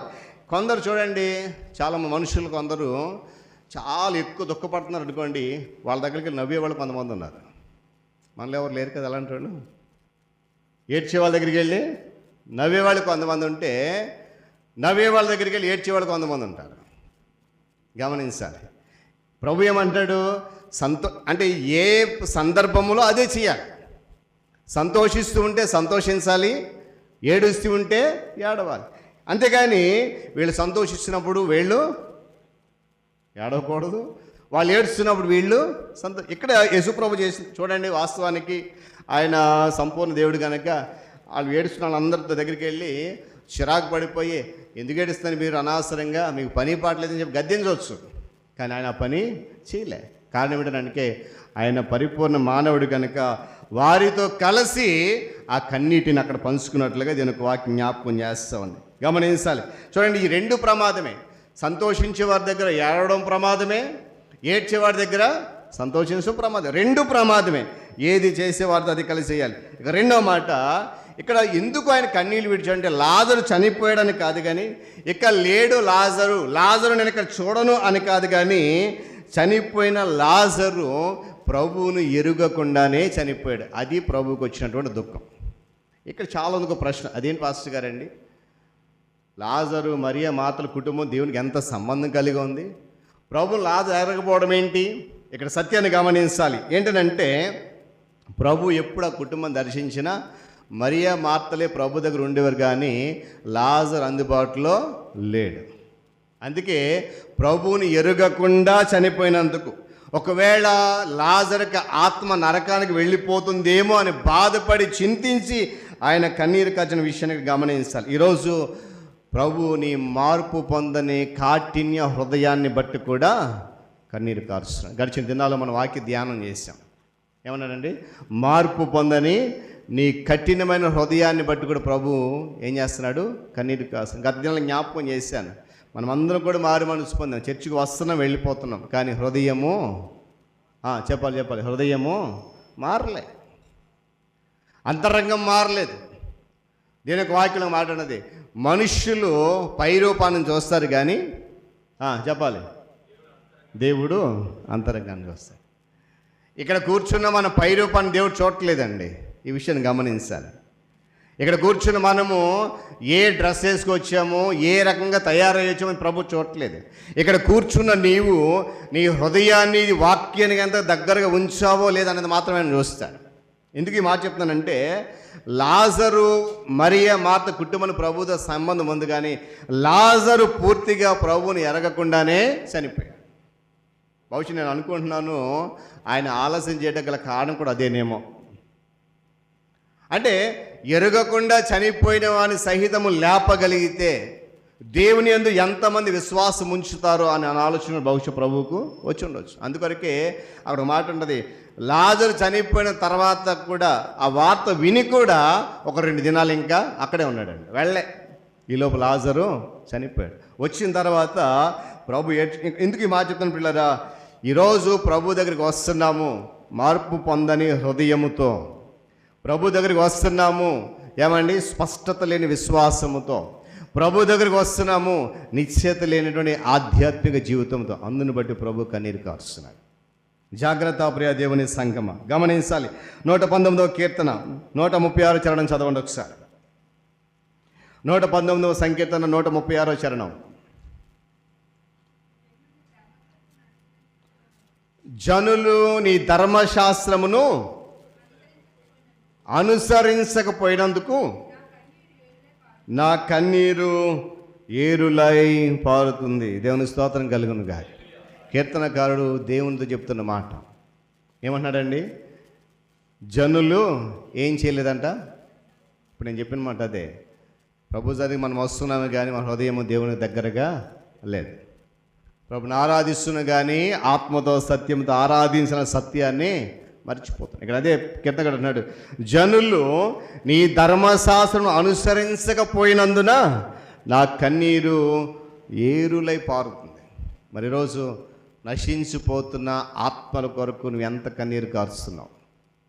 దేవుడికి అప్పగించిన బాధ్యత, దేవుడిని పై ఉంచిన భారం కేవలము నీ కొరకు నీ కుటుంబం కొరకు మాత్రమే కాదు, కానీ నశించిపోతున్న అనేక మంది, దేవుని వాక్యాన్ని అనుసరించకుండా జీవిస్తున్న అనేక మంది. దేవుని వాక్యాన్ని ఎవరు అనుసరిస్తారండి? చెప్పాలి. దేవుని యొక్క వాక్యాన్ని ఎవరు అనుసరిస్తారు? ఎవరైతే వాక్యం తెలుసో, ఎవరైతే క్రీస్తులందు పిలువబడ్డారో వారికి వాక్యం తెలుసు, వారు అనుసరిస్తారు. అనుజనులకు వాక్యం తెలిసినా కూడా వారు అనుసరించడానికి ఇష్టపడరు. ఎందుకంటే వాళ్ళు ఇంకా ప్రభు దగ్గరికి రాలేదు. కానీ ఇక్కడ ఈ జనులు ఎవరంటే దేవుని నమ్మి విశ్వాసులుగా పిలువబడుతూ కూడా దేవుని వాక్యాన్ని అనుసరించని ప్రజల కొరకు మాట్లాడుతున్నాడు కీర్తనకారుడు. వారిని కొరకు ఏమన్నాడంట? నా కన్నీరు ఏరులైపోతుంది. ఈరోజు ఇక్కడ మనలో ఎంతమంది ఉన్నామో దేవుని వాక్యాన్ని అనుసరించకుండా జీవిస్తున్నవారు. ఈ జయప్రవేశపు ఆదివారం రోజున అందును బట్టి కూడా మనలను బట్టి ప్రభు కన్నీరు కారుస్తున్నాడు. ఇంకా వాక్యాన్ని అనుసరించుకుని ఇక్కడ 3 విషయాలు గమనించాలి. గుహ దగ్గర ఏడ్చాడు ఆయన, కలవరపడ్డాడు, ఆత్మలో మూలుగుతూ అన్నాడు. సృష్టికర్త అయినటువంటి దేవుడు ఇవన్నీ చేయడం చూసేవారికి ఎలా ఉంటుందో కొంచెం విచిత్రంగా ఉంటుంది. గమనించాలి. ఏమండి? అయితే ఎందుకని ఇవన్నీ ఆయన చేశాడంటే మరణం యొక్క భయంకర స్థితిని ఆయన జ్ఞాపకం చేసుకున్నాడు. ఏమండి? ఆది మానవుడైనటువంటి ఆదాము పాపము చేయకపోతే మనుషులకు ఈ మరణము సంక్రమించేది కాదు. మరణం అంటే ఎడబాటు. ఇది శాశ్వతమైనటువంటి ఎడబాటు కాదు, తాత్కాలికమైన ఎడబాటు. మరణము లాజరును యేసుప్రభువును దూరం చేసింది. మరణము లేకపోతే సమాధి ఉండేది కాదు. గమనించాలి. కనుక మరణము ద్వారా, సమాధుల ద్వారా మానవుడు ఎంతటి వేదనకు గురవుతున్నాడో, మరణము ద్వారా సమాధి మానవుడు ఎంత తన హృదయంలో కలవరపడుతున్నాడో అవన్నీ జ్ఞాపకం చేసుకొని లాజరు మరణాన్ని బట్టి ప్రభు దుఃఖించాడు. ఈరోజు మనం అనుకుంటాం క్రైస్తవుడు గుండి చనిపోతే ప్రభు రాజ్యానికి వెళ్ళిపోతామని. అది జరగని పని అండి. కేవలం విశ్వాసిగా ఉండి చనిపోతే మాత్రము ప్రభు దగ్గరికి చేరలేవు. మీరు అనవచ్చు, పాస్టర్ గారండి అందుకే కదా బాప్తిసం తీసుకున్నాము, వాక్యం చదువుతున్నాము, ప్రార్థన చేస్తున్నాము, పాటలు పాడుతున్నాము, ఆరాధనకు వస్తున్నాము, ఇవన్నీ చేసినా నువ్వు పరలోక రాజ్యానికి చేరలేవు. కారణం ఏంటో తెలుసా? వాక్యం అంటుంది, ఆయన వాక్యాన్ని అనుసరించి జీవించకపోతే ఎవరం కూడా పరలోక రాజ్యానికి చేరు. అందుని కొరకు ఇలాంటి దుస్థితిలో మానవుడు జీవిస్తున్నాడు. లాజరు కూడా అదే పరిస్థితిలో చనిపోయాడని చెప్పి ప్రభు ఒక స్నేహితుడిగా ఏమండి ఆ ఒక పాపి విషయమై కన్నీళ్లు కాడిచ్చాడు. ఇక్కడ 2వ చూడండి, లూకా సువార్త 19వ అధ్యాయము 41వ వచనం చూస్తే ఈ దినాన చాలా ప్రత్యేకమైనటువంటి మాట. ఈరోజు ఈ సందర్భాన్ని పురస్కరించుకొని ధ్యానం చేసే మాట చదవండి. లూకా సువార్త 19వ అధ్యాయము 41వ వచనం. ఆయన పట్టణమునకు సమీపించినప్పుడు దానిని చూచి దాని విషయమై ఏడ్చి, నీవును ఈ నీ దినమందైనను సమాధాన సంబంధమైన సంగతులను తెలుసుకొని ఎడలా నీకెంతో మేలు, కానీ ఇప్పుడు అవి నీ కన్నులకు మరుగు చేయబడి ఉన్నవి. ఇక 2వ విషయం, ఎందుకు ప్రభు కన్నీరు కార్చి? ఒకటి, ఒక స్నేహితుడిగా లాజరు కొరకు, ఒక పాపి ఏమండి ఒక పాపములో చనిపోయిన వ్యక్తి కొరకు ఆయన కన్నీరు. రెండోది ఏంటంటే ఒక విమోచకుని కన్నీళ్ళు, ఒక పట్టణం కొరకు ఆయన కన్నీళ్ళు కార్చాడు. ఏది ఆ పట్టణం అని అంటే ఈరోజు మనం ప్రకటించాం కదా, ఏ పట్టణం అది? యెరూషలేము పట్టణం. ఆ పట్టణం గురించి ఆయన కన్నీరు కార్చాడు. చక్కటి చూడండి మాట, మీరు ఎప్పుడైనా చదివారో లేదో, ఆయన పట్టణమును సమీపించినప్పుడు దానిని చూచాడు, దాని విషయమై ఇది రెండవ సందర్భం ప్రభు ఏడ్చినటువంటి సందర్భం. ఏమండి, ఆయన లాజరు సమాధి దగ్గర కన్నీరు కార్చాడు, ఇక్కడ యెరూషలేము పట్టణం గురించి కన్నీరు కారుస్తున్నాడు. అక్కడ రోధించాడు, ఇక్కడ హృదయ వేదనతో కన్నీరు కారుస్తున్నాడు. అక్కడ ఒక స్నేహితుడు చనిపోయినందుకు రోధించాడు ఆయన మానవుడిగా. ఇక్కడ ఒక పట్టణము ఏమండి, ఆ పట్టణం యొక్క దుస్థితిని చూసి హృదయ వేదనతో కన్నీరు కారుస్తున్నాడు. ఒకవేళ నేను అంటాను, ఈరోజు మనము నివసిస్తున్న గ్రామము, మనము నివసిస్తున్న ఈ సంఘము ఒకవేళ ప్రభువు చూసి దుఃఖించే స్థితిలో ఉందేమో, ఏడ్చేటువంటి స్థితిలో ఉన్నదేమో ఒకసారి మనం ఆలోచన చేయాలి. ఎందుకనంటే యేసు ప్రభు వారి యొక్క చెక్కెళ్ళ నుండి ఆ కన్నీళ్ళు జాలువారాయి. మొదట ఒక నేస్తం కొరకు, రెండవది ఒక పట్టణం కొరకు, ఏమండి ఆ పట్టణ వాసుల కొరకు కన్నీరు కారుస్తుంది. దీనికి అనేకమైన కారణాలు ఉన్నాయి. ఏంటి ఆ కారణాలు అంటే, యెరూషలేము పట్టణానికి ప్రాచీన కాలం నుండి చాలా గొప్ప పేరు ఉంది. ఉదాహరణకి ఇప్పుడు చూడండి, కొరసవాడ బ్యాప్టిస్ట్ సంఘం అంటే ఎన్ని జిల్లాలకు తెలుసు? ఇంచుమించుగా ఒక 4-5 జిల్లాలకి కదా. ప్రాముఖ్యంగా విజయనగరం, విశాఖపట్నం, శ్రీకాకుళం జిల్లా అంతా కూడా మన సంఘం అంటే ఒక మంచి పేరు ఉంది కదా. మంచిదే, కాదని అనట్లేదు. అన్నింటికి మాట జ్ఞాపకం చేశానంటే, ప్రాచీన కాలంలో యెరూషలేము పట్టణానికి చాలా గొప్ప పేరు ఉండేది. ఏమండి, అంతేకాకుండా ఆ పేరుతో పాటు కొన్ని ప్రఖ్యాతులు కూడా ఉండేవి. ఇది దేవుని పట్టణం అని పిలువబడింది. గమనించాలి, ప్రాచీన కాలంలో పేరు ప్రఖ్యాతులు పొందిన పట్టణం, దేవుని పట్టణంకి పిలువబడిన పట్టణం, ఇశ్రాయేలు రాజ్యానికి కేంద్ర స్థానం ఉన్నటువంటి పట్టణం. ఏమండి, ఇక్కడ దేవుని యొక్క పవిత్ర దేవాలయం కూడా ఉంది. అయితే దేవుని ప్రజలుగా ఉండవలసినటువంటి యెరూషలేము ప్రజలు అపవాదికి అనుకూలులుగా మారిపోయారు. ఇంత పేరు ప్రఖ్యాతులు సంపాదించుకున్న పట్టణం, ఏమండి దేవుని పట్టణంగా పిలువబడినటువంటి ఆ ప్రజలు ఇశ్రాయేలు రాజ్యానికి కేంద్ర స్థానం పట్టణం ఏమైపోయిందంట, సజీవుడును విమోచకుడైనటువంటి దేవుని విడిచిపెట్టి అపవాదికి అనుకూలులుగా మారిపోయారు. అందుని బట్టి ఆ పట్టణం యొక్క దుస్థితిని చూసి ప్రభు ఏం చేశాడంట, ఏడ్చాడు. అందుకే అన్నాడు, ఆయన పట్టణము సమీపించినప్పుడు దానిని చూచి దాని విషయమై ఏడ్చాడు. ఎందుకు ఏడ్చాడంటే అక్కడ అన్నాడు చూడండి, నీవు నీ దినమంది అయినా ఇక లేదు సమయం, ఈ రోజైనా ఏమన్నాడంట, సమాధాన సంబంధ సంగతి తెలుసుకుంటే నీకు మేలు. కానీ ఏమన్నాడు అక్కడ, ఇప్పుడు అవి నీ కన్నులకు కనబడవు. ఇప్పటి వరకు చాలా సమయం ఇచ్చా నీకు. ఈరోజు దేవుడు నీతో నాతో కూడా చెప్తున్నమాట అదే.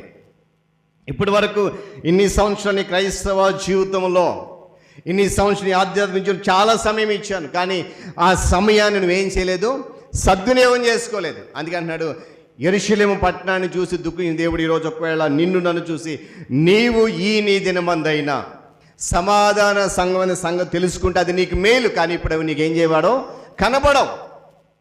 ప్రభు ఆ దుస్థితిని బట్టి ఏడుస్తూ ఉన్నాడు. గమనించాలి, దేవుని పట్టణంగా ఉండాల్సినటువంటి ప్రజలు, ఏమండి దేవుని పట్టణంగా ఉన్నటువంటి యెరూషలేము సాతానుకు నిలయంగా మారిపోయింది. ఈరోజు ఇప్పుడు మనం కూడా ఒకవేళ అలాగే ఉన్న యెరూషలేము పట్టణం లాగా దేవుని వాక్యానికి విధేయత చూపించకుండా, లోబడకుండా, ఇష్టానుసారమైన బ్రతుకుతూ, ఏమండి క్రైస్తవుడిగా విశ్వాసిగా పేరు చెప్పుకుంటూ హృదయ కాఠిన్యాన్ని బట్టి జీవిస్తున్న నిన్ను బట్టి యెరూషలేము పట్టణాన్ని చూసి ఏ విధంగా అయితే ప్రభు దుఃఖించాడో ఈరోజు నిన్ను చూసి కూడా అటు రీతికి ప్రభు కన్నీరు కారుస్తున్నాడు. ఇంకెంతకాలం ఆయన కన్నీటికి కారణమవుతావు? ఎంతకాలం ఆయన కన్నీరు కార్చేవారుగా ఉంటాం? గమనించాలి, నవవధువుగా ఉండి సృష్టికర్త అయిన దేవుడిని పరిణయమాడవలసిన స్థితికి భిన్నంగా మారిపోయింది. నవవధువుగా ఉండాల్సిన సంఘము ఏమండి, సృష్టికర్తను పరిణయం ఆడాల్సిన సంఘము ఏమైపోయిందంట, భిన్నమైన స్థితులకు వచ్చేసింది. అందుకొరకు ప్రభు కన్నీరు కారుస్తూ ఉన్నాడు. అందుకే ఏమండి రెండో మాట ఏంటంటే చూడండి, రెండో మాట 42వ వచనంలో మనస్కరించలేదు అంటే ఆ విషయాలు ఎప్పుడు పట్టించుకోలేదు. ఇక్కడ గమనించాలి, ఇది ప్రభు యొక్క అభియోగం. ప్రభు యొక్క అభియోగం ఏమన్నాడంట, నీవు సమాధాన సంబంధమైన సంగతులను తెలుసుకోలేదు, నీ మనస్సునకు వాటిని తెచ్చుకోలేదు. ఏమండి, శాంతి సంబంధమైన విషయాలకు బదులుగా సాంఘికపరమైన, ఆర్థికపరమైన, రాజకీయపరమైనటువంటి విషయాల్లో నిమగ్నమైపోయింది యెరూషలేము పట్టణం. అందుకొరకు ఆయన ఆ దుస్థితిని బట్టి ఒకవేళ ఈరోజు యెరూషలేము పట్టణం యొక్క దుస్థితి మనలో ఉందేమో, ఉంది అని నేను చెప్పట్లేదు, కానీ ఎవరికొరు ప్రశ్నించుకోవాలి.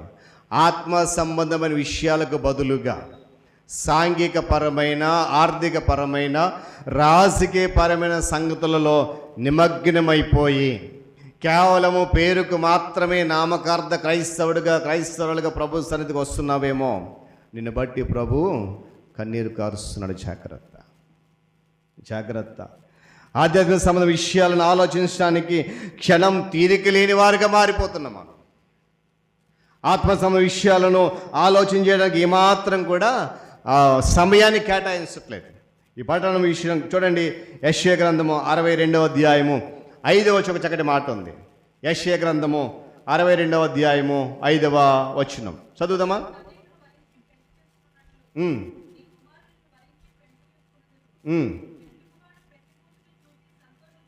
పెండ్లి కుమారుడు పెండ్లి కుమార్తెను చూసి సంతోషించినట్లు నీ దేవుడు నిన్ను గూర్చి సంతోషించాలి. కానీ ఈరోజు ఆయన ఏం చేస్తున్నాడు? కన్నీరు కారుస్తున్నాడు. ఇక్కడ చక్కటి మాట చూడండి, యవనుడు కన్యకుడు వరించి పెండ్లి చేసుకున్నట్లు నీ కుమారుడు నిన్ను వరించి పెండ్లి చేసుకునేదరు. పెండ్లి కుమారుడు పెండ్లి కూతురు నుంచి సంతోషించినట్లు నీ దేవుడు నిన్ను గూర్చి సంతోషించుచున్నాడు. తర్వాత చదువు, యెరూషలేమా నీ ప్రాకారముల మీద నేను కావలి వారి ఉంచి ఉన్నాను, రే అయినా పగలైన వారు మౌనముగా ఉండరు. మరి దేవుడు అట్టి కాపుదలు ఇచ్చినా కూడా యెరూషలేము ఏమైపోయింది? భిన్నమైన పరిస్థితులకు వెళ్ళిపోయింది. అన్నాడు కదా, యెరూషలేమా నీ ప్రాకారం మీద నేను కావలి వారు ఉంచాను, వాళ్ళు రేయి లేదు పగలు ఎప్పుడు కూడా వారు ఏం చేయారంట? మౌనంగా ఉంటారు, నిద్రపోరు, నిన్ను కాపాడుతూనే ఉంటారు. అంతటి ఆధిక్యతనిచ్చినా కూడా యెరూషలేము పట్టణం ఏమైపోయింది? అపవాది నిలయంగా మారిపోయాయి. దేవుడు సంతోషించడానికి బదులుగా ఆ పట్టణాన్ని చూసి ఆయన దుఃఖించే స్థితిలోకి వెళ్ళిపోయింది. మరి అందుకని ఆయన దాన్ని చూసి దుఃఖించి మూడో మాట ఏమన్నాడంటే, నువ్వు సమాధాన ఎరుగలేదు, ఏమీ ఎరగలేదు, ప్రభు నిన్ను దర్శించిన కాలం ఎరుగలేదు. తర్వాత చదవండి ఒకసారి లూకాసు వార్త 19వ అధ్యాయం చదవండి. తర్వాత వచ్చిన చదవండి 43. ప్రభు నిన్ను దర్శించిన కాలము నీవు ఎరుగకుంటివి గనుక నీ శత్రువులు నీ చుట్టూ గట్టు కట్టి ముట్టడి వేసి అన్ని ప్రక్కలు నిన్ను అరికట్టి నీలోని నీ పిల్లలతో కూడా నిన్ను నేల కలిపి రాతి మీద రాయిని నిలిచి ఉండని దినములు వచ్చిందని చెప్పాడు. ఆయన ఎందుకు యెరూషలేము పట్టణం చూసి దుఃఖించాడండి? మూడవది, అసలు ఎరుగలేదట దేవుణ్ణి. దేవుడు దర్శించిన కాలాన్ని ఆ యెరూషలేము పట్టణం పూర్తిగా పట్టించుకోలేదు. ముందు మాట ఏమన్నాడు చెప్పండి, చూడండి. ఎంతో పేరు ప్రఖ్యాతులు ఉన్న కేంద్ర స్థానం పట్టణము అపవాద్యాలుగా మారిపోయి అందుకు ఏడ్చాడు. రెండవది ఏంటంటే మనస్కరించలేదు. ఏంటివి? సమాధాన సంబంధమైన సంగతులను మనసులో పెట్టుకోలేదు. ఇక మూడవది ఏంటంటే ప్రభు దర్శించిన కాలము సహితము ఎరుగలేదు. ఈరోజు ప్రభు నిన్ను దర్శించిన కాలం నీకు గుర్తుందా? ఇక్కడ కూర్చున్న మనం అందరం కూడా ప్రశ్నించుకోవాలి. ప్రభు మనల్ని దర్శించిన కాలం మనకు గుర్తుందా? గమనించాలి.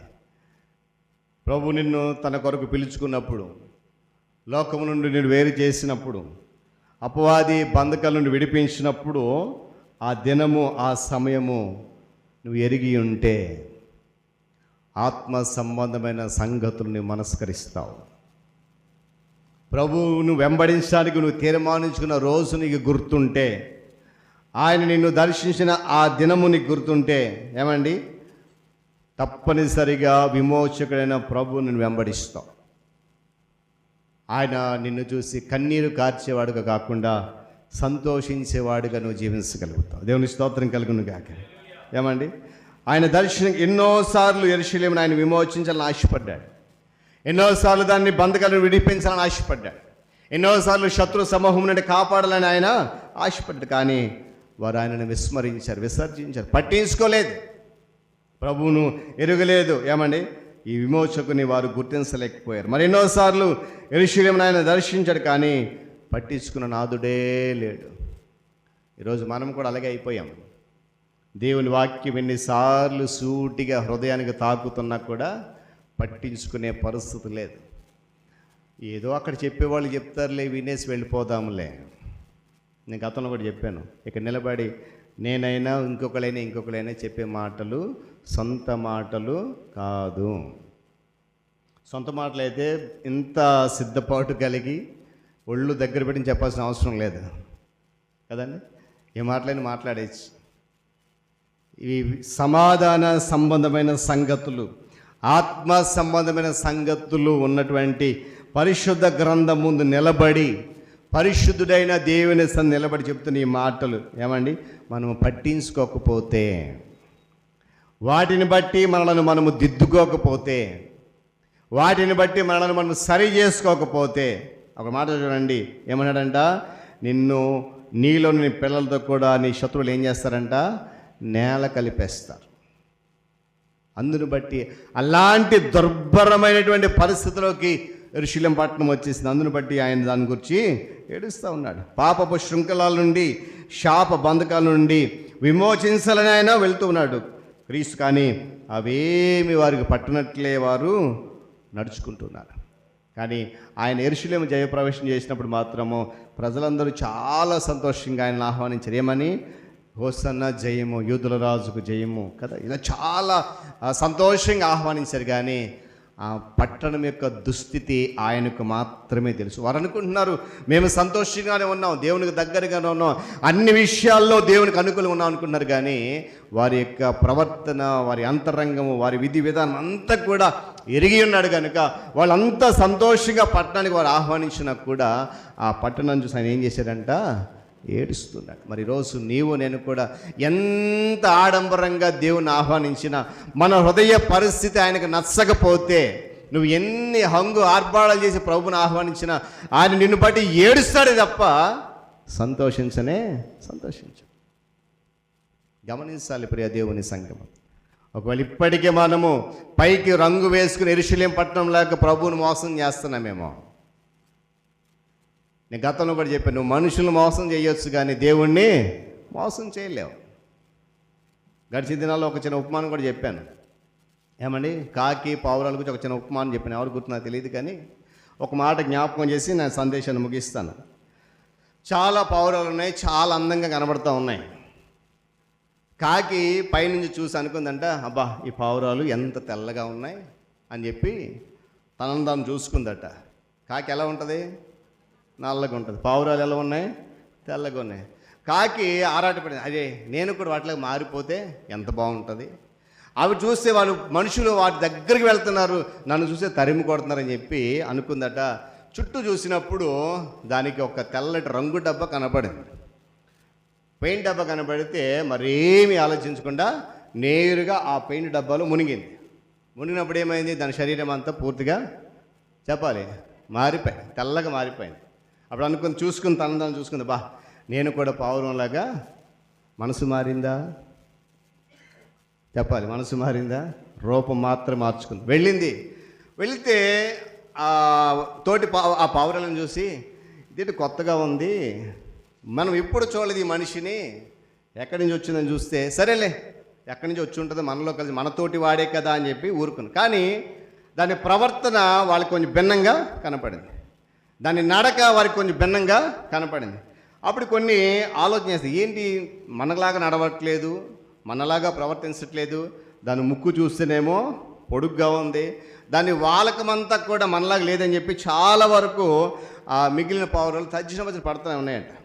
అనుకోకుండా అకస్మాత్తుగా వర్షం వచ్చేసింది. ఏమొచ్చేసింది? వర్షం వచ్చింది. ఏమైంది అప్పుడు మనం చెప్పవసరంలే కదా. ఎందుకు మా చెప్తున్నానంటే, వర్షం రాగానే దాని రూపం బయటపడింది. ఆ పావురాలన్నీ కలిపి పొడిచి చంపేశాయి. ఈరోజు ఒకవేళ అలాగే మనము హృదయం మీద ముసుగు వేసుకుని ప్రభు దగ్గరకు వస్తున్నామేమో, దాన్ని బట్టి ప్రభు నిన్ను చూసి సంతోషించు. ఆ విషయాన్ని నువ్వు గుర్తుపెట్టుకోవాలి. యెరూషలేము పట్టణము నటిస్తూ ఆయనను ఆహ్వానించింది, సంతోషంగా ఉన్నట్లే ఆహ్వానించింది. కానీ హృదయంతరంగం నెరిగిన దేవుడు కనుక ఆ పట్టణం యొక్క దుస్థితిని చూసి ఆయన ఏం చేశాడు? సంతోషించలేదు. అరే, నా ప్రజలు ఎంత సంతోషంగా నాకు దారిపడిన బట్టలు వేశారు, ఆ యొక్క ఖర్జూర మట్టలు పడికి జైతుని పలుకుతున్నారు, ఎంత అందంగా ఉందని ఆయన ఆనందించలేదు. ఏమన్నాడంట? ఆ సమీపించగానే దాన్ని చూసి ఏం చేశాడంట? ఏడ్చాడు. అంటే చెప్తూ అన్నాడు, నీకు నీ కంటికి సమాధానకరమైన సంగతులు మరుగు చేయబడ్డాయి, అవి నీకు కనబడలేదు, కనబడవు. ఈరోజు ప్రభు నీతో నాతో అదే మాట చెప్తున్నాడు. మనం ఎప్పుడు వింటూ ఉంటాం కదా, రానున్న దినాల్లో వాక్యము చదివే అవకాశం కానీ, కూర్చుని ప్రభువుని ఆరాధించే అవకాశం కానీ ఉండకపోవచ్చు. పరిస్థితులు అలాగే ఉన్నాయి. సమయం ఉండగానే మనం ఏం చేయాలి? దాన్ని సద్వినియోగం చేసుకోవాలి. ఎఫెసీ పత్రికలు పౌలు అంటాడు, దినములు చెడ్డవి కనుక సమయం పోనీక సద్వినియోగం చేసుకుంటూ అజ్ఞానుల వలె కాక జ్ఞానులు నడుచుకోవాలి. గమనించాలి ఉదయకాల్సిన. ఇక చివరికి ఒక మాటను జ్ఞాపకం చేసి ముగిద్దామా? లూకాసు వార్త 13:34 ప్రార్థన చేసుకుందాం. దేవునికి స్తోత్రం కలుగును గాక. చెప్పగలిగాడు హల్లెలూయా. లూకాసు వార్త 13:34 యెరూషలేమా, యెరూషలేమా, ప్రవక్తలను చంపుచు నీ యొద్దకు పంపబడిన వారిని రాళ్లతో కొట్టుచూ ఉండదానా? కోడి తన పిల్లలను రెక్కల కింద చేర్చుకున్నట్లు అలాగే ఎన్నో మారులు నేను నిన్ను నీ పిల్లలను చేర్చుకొని ఉంటుంది, కానీ మీరు వల్లకపోతురి. ప్రభు ఆ పట్టణం చూసి కన్నీరు గల కారణం అదే. ఏమన్నాడంట? యెరూషలేమా, యెరూషలేమా, ప్రవక్తలను చంపుతూ ఉన్నావు, నీ యొద్దకు పంపబడిన వారిని ఏం చేస్తున్నావు? రాళ్లతో కొడతా ఉన్నావు. కోడి తన పిల్లలను చేర్చుకున్నట్లు ఎన్నోసార్లు నేను చేర్చుకుని ఆశపడ్డాను, కానీ నీవు వినలేదు, వల్లకపోతురి. చూడండి, గమనించిన పిల్లరా, ప్రభు పట్టణం యొక్క భద్రతను తృణీకరించింది యెరూషలేము పట్టణం. దేవుని యొక్క కావలిని తృణీకరించింది యెరూషలేము పట్టణం. ఇందాక మనం చదివిన మాట అదే. యెరూషలేమా, నీ ప్రాకారం మీద నేను కావలి వారిని ఉంచి ఉన్నాను, రేయనక పగలనక వారు మౌనముగా. అలాంటి పరిస్థితిని తృణీకరించి, ఆ భద్రతను తృణీకరించింది యెరూషలేము పట్టణం. అందుకనికే తెలుసుకోలేదు, ఎరుగలేదు, వల్లలేదు అనే విషయాలను ప్రభు ఎత్తు చూపిస్తూ, ఏమండి, ఇవి మీరు చేసిన నేరాలని చెప్పి వాటిని బట్టి ప్రభు ఈ సంతోషించాల్సిన దినమున వాటిని బట్టి దుఃఖిస్తున్నాడు. ఈరోజు ఒకవేళ మనము కూడా వ్యక్తిగతంగా ప్రశ్నించుకోవాలి. యెరూషలేము పట్టణం వల్లే పైకి హంగు ఏర్పాటాలతో, ఏమండి, పైకి ఉత్సాహంగా సంతోషంగా ఉంటూ హృదయాన్ని దేవునికి దూరంగా ఉంచుతూ, ఏమండి, నటిస్తున్నావేమో. ప్రభు ఎన్నిసార్లు గద్దించినా పట్టించుకోవట్లేదేమో, సమాధానమైన సంగతులను మనస్కరించట్లేదేమో. ఏమండి, ప్రభు నాశన దినం ప్రకటించాడు. తర్వాత విషయంలో లూకాసు వార్త మనం చదివినటువంటి ఆ 19వ అధ్యాయంలో ఏమంటున్నాడు కదా, శత్రువులు వస్తారు, నీ చుట్టూ గట్టు కడతారు, ముట్టడి వేస్తారు, అన్ని ప్రక్కల నిన్ను అరికట్టేస్తారు, అరికట్టి ఏం చేస్తారు? నీలోనున్న నీ పిల్లలతో కూడా నిన్ను నేల కలిపి నీలో రాతి మీద రాయి నిలిచి ఉండని దినములు వస్తాయి. ఆ పరిస్థితి వస్తే ఏమండి, మనం ప్రభు రాజ్యానికి వెళ్ళాం. గమనించాలి పిల్లలు. నాశన దినం ప్రకటిస్తూ ఉన్న ప్రభు ఎన్ని మార్లు చెప్పిన వినిపించుకోలేదు కనుక నాశనాన్ని ప్రభు ప్రకటిస్తున్నాడు. సామెతల గ్రంథం నేను ఇప్పుడు ఒక మాట చెప్తూ ఉంటాను, 29వ అధ్యాయం. ఎన్నిసార్లు గద్దించినా లోబడిపోతే వాడి పరిస్థితి అంతే. ఇక్కడ యెరూషలేము యొక్క పరిస్థితి అలా వచ్చేసింది. ప్రభు ప్రకటిస్తూ ఉన్నాడు, రాయి మీద రాయి లేకుండా ఈ పట్టణము సమూల నాశనం అవుతుందని చెప్పి ప్రకటిస్తూ ఉన్నాడు. ఏమండి, ఇది అక్షరాల నెరవేరింది. క్రీస్తు శకం 70 సంవత్సరంలో రోమా సైన్యాలు వచ్చి యెరూషలేముని ఎంతో వినాశనం చేసేసాయి. ప్రభు యొక్క మాట నెరవేరింది. చూడండి, దేవుని మాటను వినకుండా, ఆయన వాక్యాన్ని అనుసరించకుండా, ఆయన మాటను మనస్కరించకుండా, ఆయనను ఇంకా ఎరిగిలేకుండా ఉంటే ఒకవేళ దేవుడు మన మీద కూడా ఆ నాశన దినమును ప్రకటిస్తాడేమో. యేసుక్రీస్తు ప్రభు వారి యొక్క సంరక్షణ లేకపోతే ఎంత ప్రమాదమో మనము ఈ యెరూషలేము పట్టణం ద్వారా గమనించాలి. యేసుక్రీస్తు ప్రభు వారు మన విమోచకుడు, సృష్టికర్త. ఆయన రెక్కల కింద మనకు భద్రత ఉంది. కీర్తనకాడు అంటాడు, ఆయన రెక్కల కింద నాకు ఆశ్రయమును, ఆయన నా కేడెమును, నా దుర్గమును అని చెప్పి చాలా స్పష్టంగా జ్ఞాపకం చేశాడు. ఆయన రెక్కల కిందకు మనం రాకపోతే, ఆయన నెక్కన నీడ 90వ సంఖ్య అంటాడు కదా, మహోన్నతుని చాటు నివసించేవాడే సర్వశక్తి నీడను విశ్రమించేవాడు. ఆయన రెక్కల కింద నీకు ఆశ్రయం కలుగుతుంది అంటాడు. ఆయన రెక్కల కింద మనం రాకపోతే ఆయన మనల్ని బట్టి విచారిస్తాడు, కన్నీరు కారుస్తాడు. ఇవి విమోచకుని యొక్క కన్నీళ్ళు గమనించాలి. ఒకవేళ యెరూషలేము పట్టణం వల్లే ఈరోజు నీ కొరకు నా కొరకు ప్రభు కన్నీరు కారుస్తున్నాడేమో. లాజరు వలె మనము ప్రభు తెలిసినా కూడా హృదయపూర్వకంగా ఆయన ఎరగకుండా ఉన్నామేమో. అందుని బట్టి కూడా ప్రభు మనల్ని బట్టి చింతిస్తూ ఉన్నాడు. కనుక ప్రియుని కళ్ళు గువ్వ కంటి కన్నులని ప్రియురాలు వర్ణించడంలో ఆయన కన్నులు కార్చే కన్నీరు, ఆయన కన్నీరు కార్చేకున్న నిరంతరం. నేను ఒక మాట చెప్తాను. మనము భూమి మీద బ్రతికి ఉన్నంత కాలం ప్రభు నిన్ను నన్ను బట్టి కన్నీరు కారుస్తూనే ఉంటాడు. అందులో ఎలాంటి సందేహము లేదు. ఎందుకో తెలుసా? ఎప్పుడు కూడా మనము వాక్యానికి విధేయులుగా ఉండము. కీర్తనకాడు అన్నట్లుగా దిద్దుబాటు అనేది మనకి అసహ్యం. అందుకొరకే నిరంతరం ప్రభు మనల్ని బట్టి కన్నీరు కారుస్తుంది. కనుక నేను అంటాను, మార్చుకోవాలి. పూర్తిగా ప్రభువుని ఎరిగి ఉండాలి. యెరూషలేము పట్టణం వల్లే పైకి ఆర్భాటం కనపడి ప్రభు దుఃఖించే స్థితిలో ఉండకూడదు. నేను మరలా చెప్తున్నాను, పై రూపంతో మనము మనుషులను మోసం చేయొచ్చేమో కానీ దేవునిని మాత్రము మోసం చేయలేం. కారణం ఆయన హృదయాంతరంగాన్ని ఎరిగే దేవుడు. కనుక ఈరోజు పిల్లరా, ఈ 2026వ సంవత్సరం ఈ జయప్రవేశ ఆదివారం రోజున యెరూషలేము పట్టణాన్ని సమీపించినప్పుడు ప్రభు ఏ విధంగా కన్నీరు కార్చాడో, మనలను దర్శించిన కాలంలో ప్రభు అటు రీతిగా కన్నీరు కార్చకుండా మనల్ని బట్టి సంతోషించే వారికి మనం బ్రతికితే తప్పకుండా దేవుడు మనల్ని బట్టి సంతోషించి ఆయన రాజ్యంలో స్థానాన్ని ఇస్తాడు. దేవుడి మాటలు మన కొరకు దీవించును గాక. ప్రార్థన చేసుకుందాం. తల ఉంచి కళ్ళు మూసుకుందాం, ప్రార్థన చేసుకుందాం. మరి మీకు ఇష్టమైతే వెతుబడిన వాక్యాన్ని బట్టి నీ మనస్సు గద్దించగలిగితే నువ్వు ఉన్న స్థలంలో మోకరించు, లేదా నీవున్న స్థలంలో లేచి నిలబడు. ఈ దినము ఒక ప్రత్యేకమైన దినం. ఒక స్నేహితుడిగా మార్పు నందని నీ హృదయ కాఠిన్యాన్ని బట్టి ప్రభు ఏడుస్తూ ఉన్నాడు. ఒక విమోచకుడుగా యెరూషలేము పట్టణాన్ని ఎన్నిసార్లు విమోచించాలన్నా కూడా ఆ విమోచనకు వారు పట్టింపు లేక జీవించినప్పుడు ఆ పట్టణము, అయ్యో నా ప్రజలు నేను ఉండాల్సినటువంటి స్థానంలో అపవాదిని వారు కేంద్రంగా చేసుకున్నారు. అయ్యో నా పేరు పెట్టబడినటువంటి నా ప్రాంతము సమూలంగా నాశనం అయిపోతుందని చెప్పి ప్రభు దుఃఖించాడు.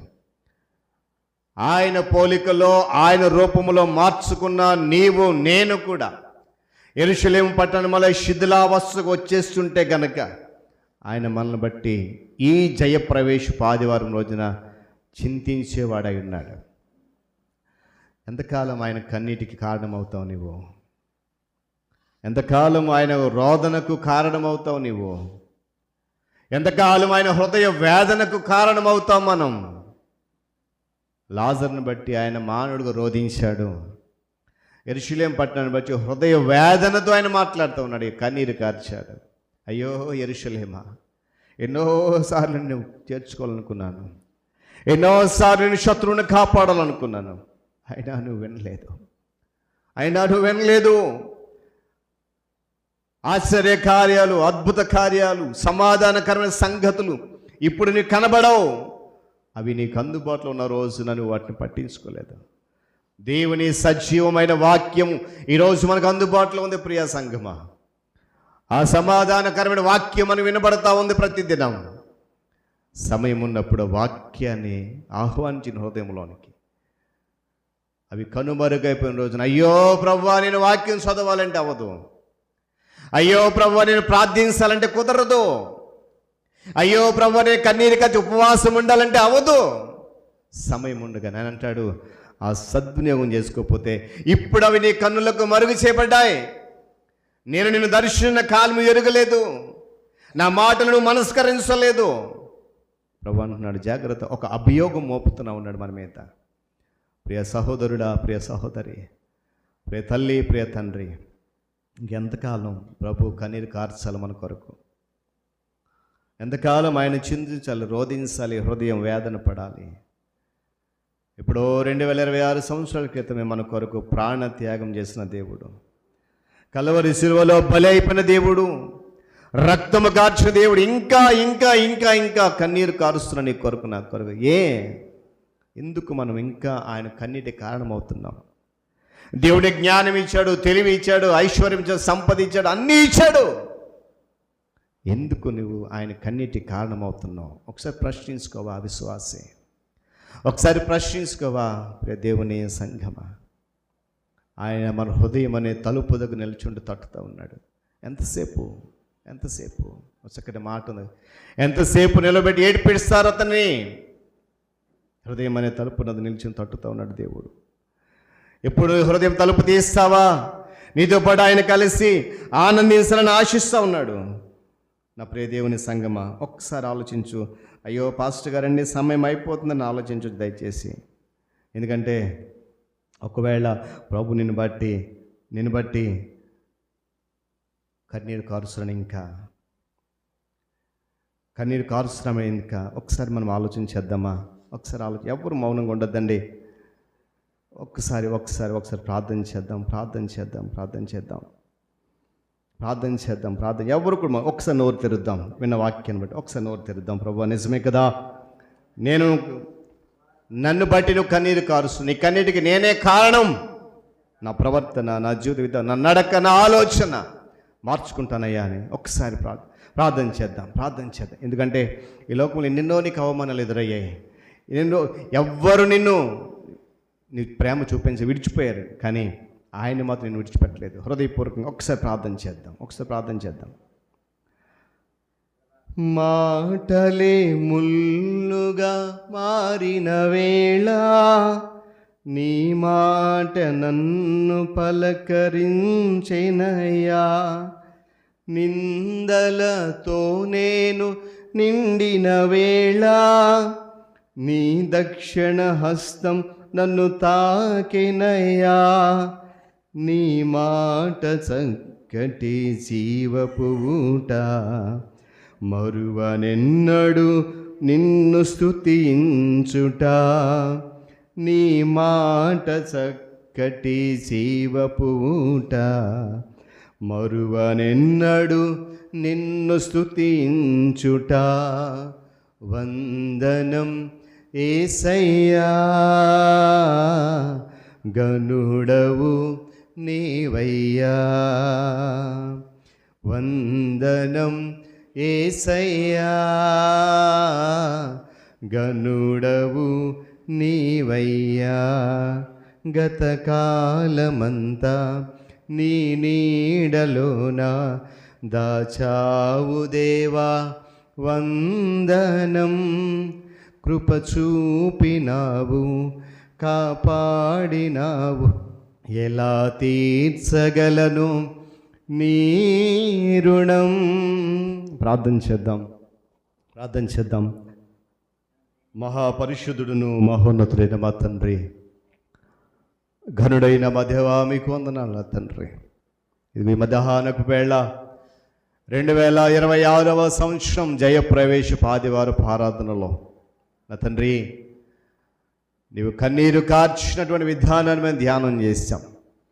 శూలమిదైతే నా ప్రియుని కళ్ళు గువ్వవలే అందమైన కళ్ళు, ఆయన చెక్కిళ్ళు అందమైనవని వర్ణిస్తుంటే నా తండ్రి, ఆ అందమైన కన్నుల నుండి పాపులమైన మా కొరకు నువ్వు కన్నీరు కారుస్తున్నావు. మార్పు పొందని మా హృదయము కొరకు కన్నీరు కారుస్తున్నావు. నీ మాటను వినని మా హృదయపు నాయన కఠినత్వాన్ని బట్టి నువ్వు దుఃఖిస్తున్నావు. అనేక సార్లు నా తండ్రి నీ కన్నిటికి మేము కారణమవుతున్నామేమో. అందుకొరకు ఈరోజు నీ మనస్సు మార్చుకో అని సూటిగా నీ వాక్యం ద్వారా నాతో మాతో మీరు మాట్లాడినందుకు స్తోత్రాలు. వాక్యం ఎత్తబడింది, నీ దాసుని మీరు నిలబెట్టుకుని. నేను కాదు మాట్లాడింది, నా ద్వారా మీరే మాట్లాడని స్తోత్రాలు. ఆ మాటలు మేము చాలా శ్రద్ధగా విన్నాం.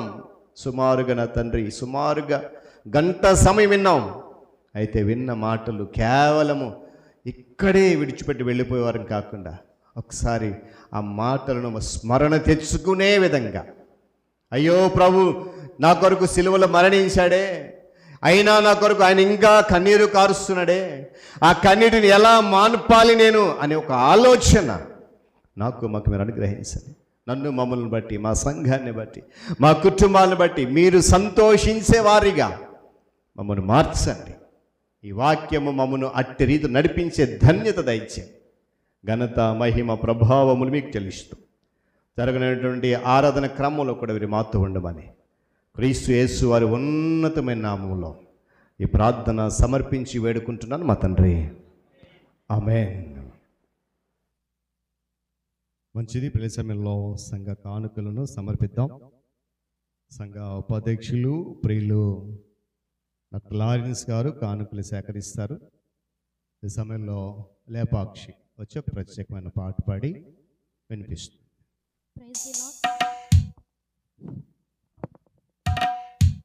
నీతో ఉంటే జీవితం వేదనైన రంగుల పయనం, నీతో ఉంటే జీవితం బాటేదైన పూల కుసుమం, నీతో ఉంటే జీవితం వేదనైన రంగుల పయనం, నీతో ఉంటే జీవితం బాటేదైన పూల కుసుమం, నువ్వే నా ప్రాణాధారము, నువ్వే నా జీవాధారము, నువ్వే నా ప్రాణాధారము, నువ్వే నా జీవాధారము.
ప్రభు నామానికి వందనాలు చెల్లిస్తూ మరి ఈ దినం కానుకలు ఈ విధంగా ఉన్నాయి. మన మధ్యలో ఉన్న అబ్రహాం గారు 15 రూపాయల కానుక ఇచ్చినారు. కానుకల నిమిత్తమే మన పిల్లిపాయి గారు ప్రార్థన చేస్తారు. మరి ముఖ్యంగా మరి ఈ దినం చక్కని కార్యక్రమాలన్నీ దేవుడు సకాలంలో మనకు కార్యక్రమం జరిపించుకున్నాం. దీనదాసుడు చెప్పే అమూల్యమైన వాక్యాన్ని మరి వాక్యం ద్వారా మనం ఈ 40 దినాలు చక్కగా వాక్యాన్ని అందించారు. ఈ దినం అమూల్యమైన లోతైన మర్మాలతో మరి గువ్వలు లాంటి కన్నులు మరి ఆ లోతైన కన్నీటిని కోసం కూడా వాక్యాన్ని వివరించినందుకు ఆయనకి హృదయపూర్వక వందనాలు తెలియజేస్తూ ఉన్నాను. మరొక 2 రోజులు మాత్రమే ఉంది. అదేవిధంగా మరి మన మధ్యలో మెడికల్ డిపార్ట్మెంట్లో చాలామంది ఉన్నారు. మరి ఆ డిపార్ట్మెంట్ నుండి వచ్చిన పాప మరి లక్ష్మణరావు గారి పాప లేపాక్షి వాళ్ళు చాలా చక్కగా మరి పాట పాడినందుకు ఆమెకి నా సంఘం తరపు నుండి అభినందనలు తెలియజేస్తున్నారు. ప్రార్థన చేసుకుందాం. మహోన్నతుడా మీకు వందనాలు. మరొకసారి మీ పాద సముఖంలోకి వస్తున్నాం. ఇంతవరకు జరిగినటువంటి ఆరాధన క్రమమంతా కూడా క్రమముగా మర్యాదగా నీ నామ మహిమాత్మే జరిగించారు. దానిని ఆశీర్వాదకరంగా దీవెనకరంగా మా కొరకు మార్చబోతున్నందుకే వందనాలు. మరి సమయంలో సంఘ క్షేమం కొరకు పరిచర్య కొరకు కానుకలు సేకరించబడ్డాయి. వాటి నిమిత్తమై ప్రార్థిస్తున్నాం. సేకరించిన బిడ్డను దీవించి ఆస్వాదించండి. ఎవరెవరైతే నాయన గుప్పిలు విప్పారో విప్పబడిన ప్రతి గుప్పిలను మీరు చూశారు. మా హృదయము ఏ విధంగా అయితే ఆ గుప్పిలు విప్పబడిందో సమస్తం ఎరిగిన దేవుడవు విత్తబడిన ఆ గుప్పులను బట్టి మీరు దీవించి ఆస్వాదించండి. ప్రతి హస్తమును ఆ వ్యక్తులను వారి కుటుంబాన్ని సమృద్ధికి దీవించండి. ప్రతి విధమైన ఆర్థిక పరమైన ఇబ్బంది దూరపరిచి సమృద్ధిని దయచేయండి. ఈ కానుకలను నూరంతలుగా ఫలింపజేసి సంఘ పరిచర్యలో ఉపయోగకరంగా మార్చండి. ఘనత మహిమ మీకు చెల్లిస్తూ క్రీస్తు యేసు వారి శ్రేష్టమైన నామంలో ఈ ప్రార్థన సమర్పిస్తున్నాడు మా తండ్రి. ఆమేన్. మంచిది. వీళ్ళ సమయంలో ప్రకటనలు విందాం. సంఘ అధ్యక్షులు ప్రియులు అనిల్ మాస్టర్ గారు ప్రకటనలు అందిస్తారు.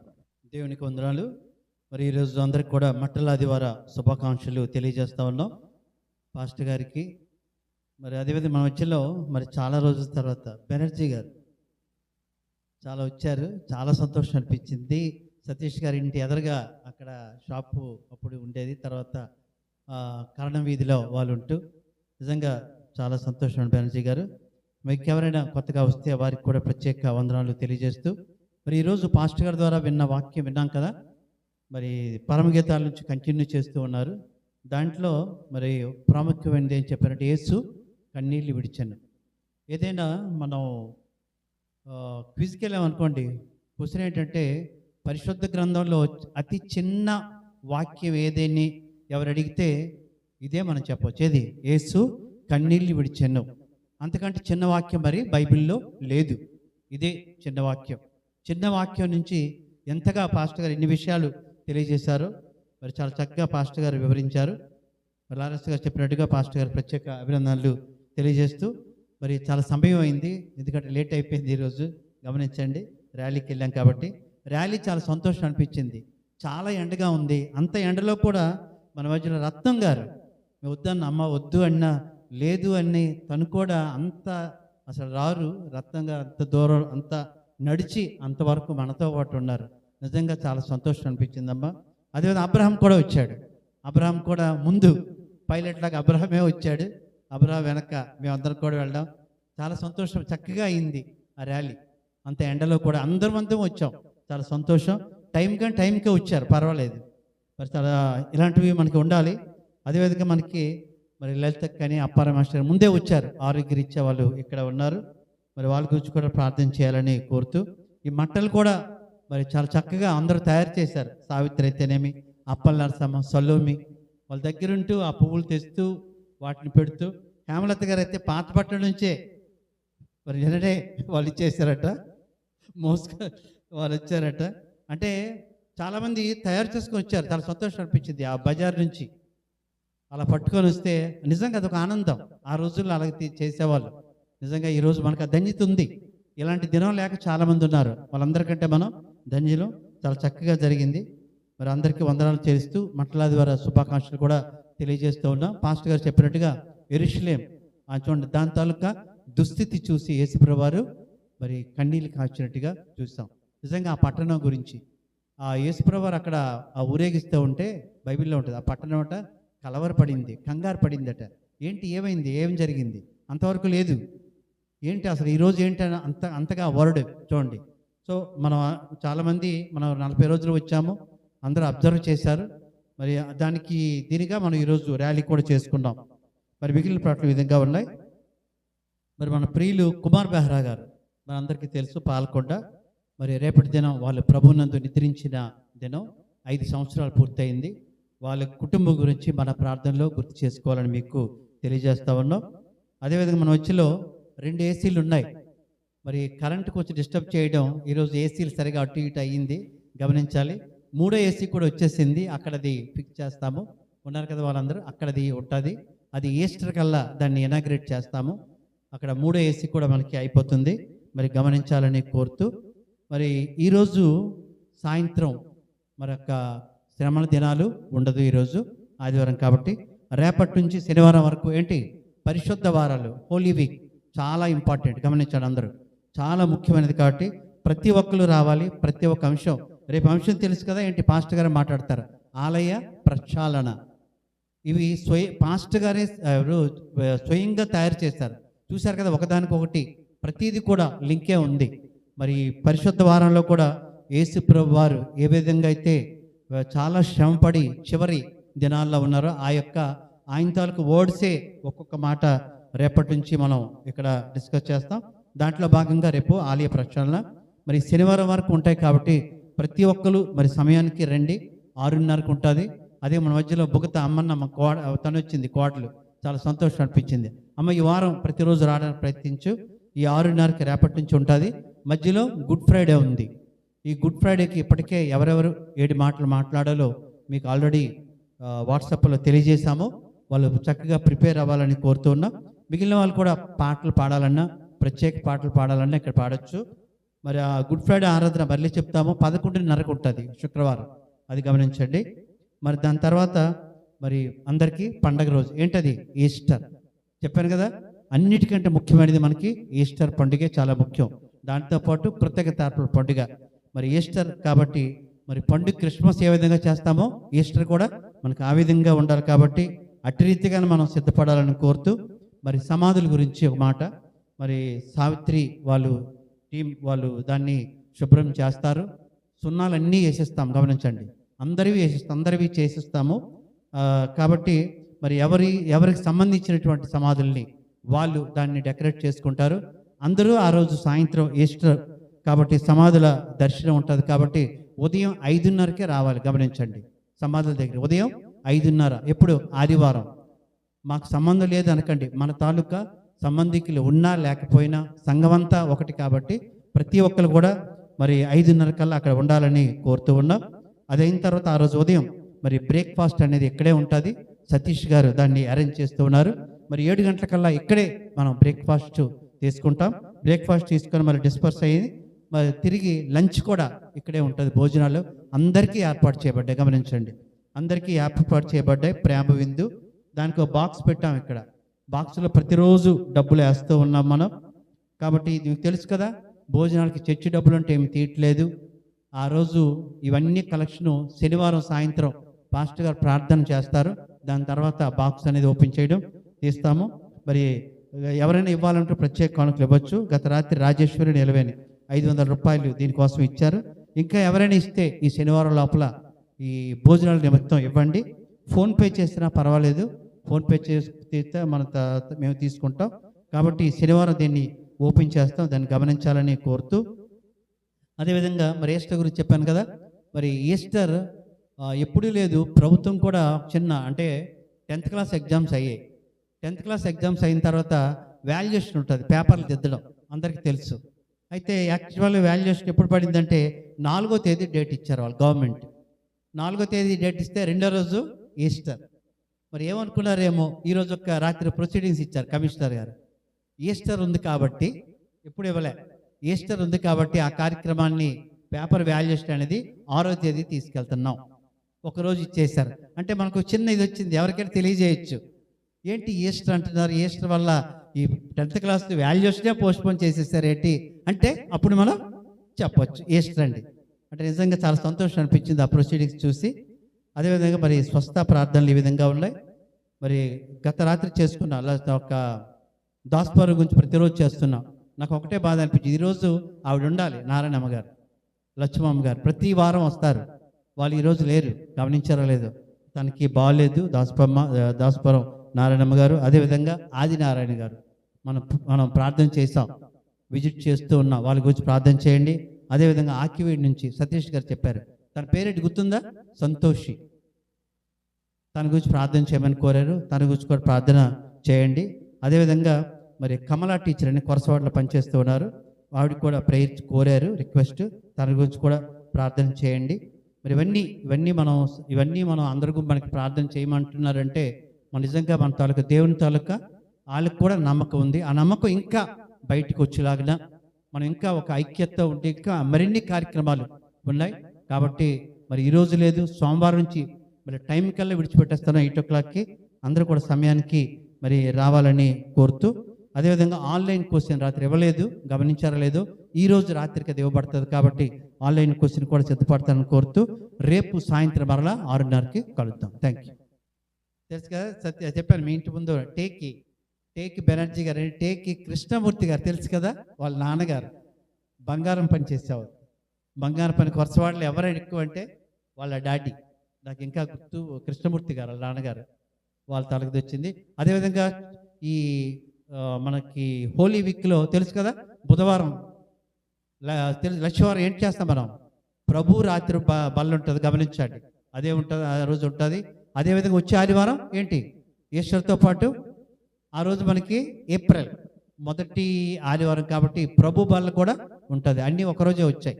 ఈస్టర్ ఆ రోజే, 1వ ఆదివారం ప్రభు బల్ల ఉంటుంది కాబట్టి గమనించాలి. ఈ హోలీ వీక్లో కూడా లక్ష్మీవారం రాత్రి ఓన్లీ బాప్టిస్ట్ సంఘాల్లో మాత్రమే అవుతూ ఉంటుంది, అది గమనించి దాంట్లో కూడా ఎవరైతే రాలేదో వాళ్ళకి తెలియజేయండి. Thank you. అందరం లేచి పడదాం. ముగింపు ప్రార్థన, ప్రభు నేర్పిన ప్రార్థన ఆశీర్వాదంతో ఈ జయ ప్రవేశపు ఆదివారపు ఆరాధన ముగించుకుందాం. తిరిగి మరల రేపటి నుండి పరిశుద్ధ శ్రమల వారంలోనికి ప్రవేశించబోతున్నాం. ప్రకటనలు విన్నాం, సంఘ అధ్యక్షులు ప్రియులు అనిల్ మాస్టర్ గారు తెలియజేశారు. మరి రానున్న పరిశుద్ధ శ్రమల వారంలో ఏ విధంగా నువ్వు సిద్ధపడతావో ఎవరికి వారమే వ్యక్తిగతంగా ప్రశ్నించుకుందాం. రేపటి నుండి మరి సమయానికే అది ప్రారంభించబడుతుంది, విడిచిపెట్టబడుతుంది కనుక స్పందన ప్రతిస్పందన ఉండదు కనుక మరి సమయాన్ని మీరు గమనించి సకాలంలోనే రేపటి దినం నుండి ఆ వారం అంతా రావాలని మనం చేస్తూ ఉన్నాం. అదేవిధంగా మరి గుడ్ ఫ్రైడే రోజు మరి సంఘ నాయకులుగా వారు ఎవరికైతే ఆ యొక్క నిర్ణయించారో వారు చక్కగా సిద్ధపడాలని ప్రేమతోనే మనం చేస్తున్నాను. ఎందుకంటే ఈరోజు దేవుడు తన వాక్యం ద్వారా మనతో మాట్లాడాడు. పైకి పరిశుద్ధులుగా కనబడుతున్నా కూడా యెరూషలేము పట్టణం వంటి దుస్థితి మనలో ఉందేమో, పైకి బాగానే కనబడుతున్న లాజరు వలె హృదయ కాఠిన్యమును బట్టి మార్పు పొందని స్థితిని బట్టి ఉన్నామేమో. ప్రభు కన్నీరు కారుస్తున్నాడు మనం బట్టి. ఆయన కన్నీటికి ఇంకా కారణం కాకుండా ఉండాలని ఒక కృత నిశ్చయంతో ఈరోజు ఒక తీర్మానం తీసుకుందాం ప్రభు సన్నిధిలో. ప్రభువా, ఇక మీదట నా ద్వారా నా నిమిత్తమై మీరు కన్నీరు కార్చకుండా నేను చూసుకుంటానయ్యా అని ఒకసారి ప్రభు సన్నిధిలో తీర్మానం చేసుకుని ప్రార్థన చేసుకుందాం. తలలోంచి నిల్చున్న ప్రతి ఒక్కరు కూడా కళ్ళు మూసుకోవాలని ప్రేమతో మనం చేస్తున్నాను. ఈ సమయంలో మరి ప్రియులు శ్రీమతి కె దైవకటాక్షం గారు మనలను ముగింపు ప్రార్థనలో నడిపిస్తారు. వారితో ప్రార్థనలు ఏకీభవించండి. విన్న వాక్యాన్ని బట్టి అయితేనేమి, చెప్పబడిన ప్రకటనను బట్టి అయితేనేమి ఒకసారి ప్రార్థనలో స్మరణ చేసుకుంటూ వారితో మనము ప్రార్థనలో ఏకీభవిద్దాం. అనంతరం ప్రభు నేర్పిన ప్రార్థన కలిసి చెబుదాం. ఆశీర్వాదంతో మన గృహాలకు చేరుకుందాం. ప్రార్థన. మమ్మల్ని ఎంతగానో ప్రేమిస్తున్న మా ప్రియ పరలోకపు తండ్రి, నాయన నీకే వేలాది స్తుతులు స్తోత్రములు చెల్లిస్తున్నాం తండ్రి. గొప్ప దేవా, నీ కృపను బట్టి నీ కనికరమును బట్టి ఈ రీతిగా నీ సన్నిధిలోకి మేము చేరి నేను స్తుతిస్తున్నాం ప్రవ్వా. అట్టి గొప్ప నీ యొక్క ప్రేమ కొరకు నీకు వందనాలు చెల్లిస్తున్నాం తండ్రి. నాయనా విత్తబడినటువంటి వాక్కును బట్టి నీకు స్తుతులు చెల్లిస్తున్నాం నాయనా. యెరూషలేములో జయప్రవేశమును బట్టి నా తండ్రి నాయనా మా జీవితాల్లో ప్రభా నాయనా నీ యొక్క రాకను నా తండ్రి నాయనా మా యొక్క హృదయాలలో నా తండ్రి నాయనా నీ కార్యమును నా తండ్రి జరిగిస్తూ మీరు నడిపిస్తున్న విధానం బట్టి వందనాలు తండ్రి.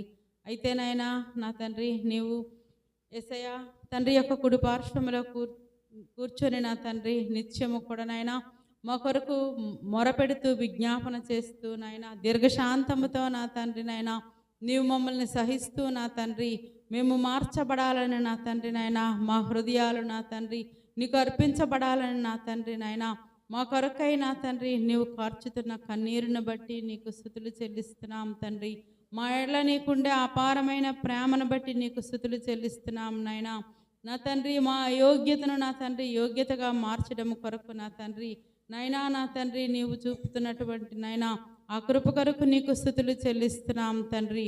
లాజరు వలె నా తండ్రి నాయనా నిన్ను మేము కేవలము బాహ్యముగా ఎరిగి ఉండడం మాత్రము కాదు కానీ నాయనా పరిపూర్ణమైనటువంటి విశ్వాసములో నాయనా మేము నడిపించబడాలని ప్రభా నీవు కన్నీరు కారుస్తున్నావయ్యా.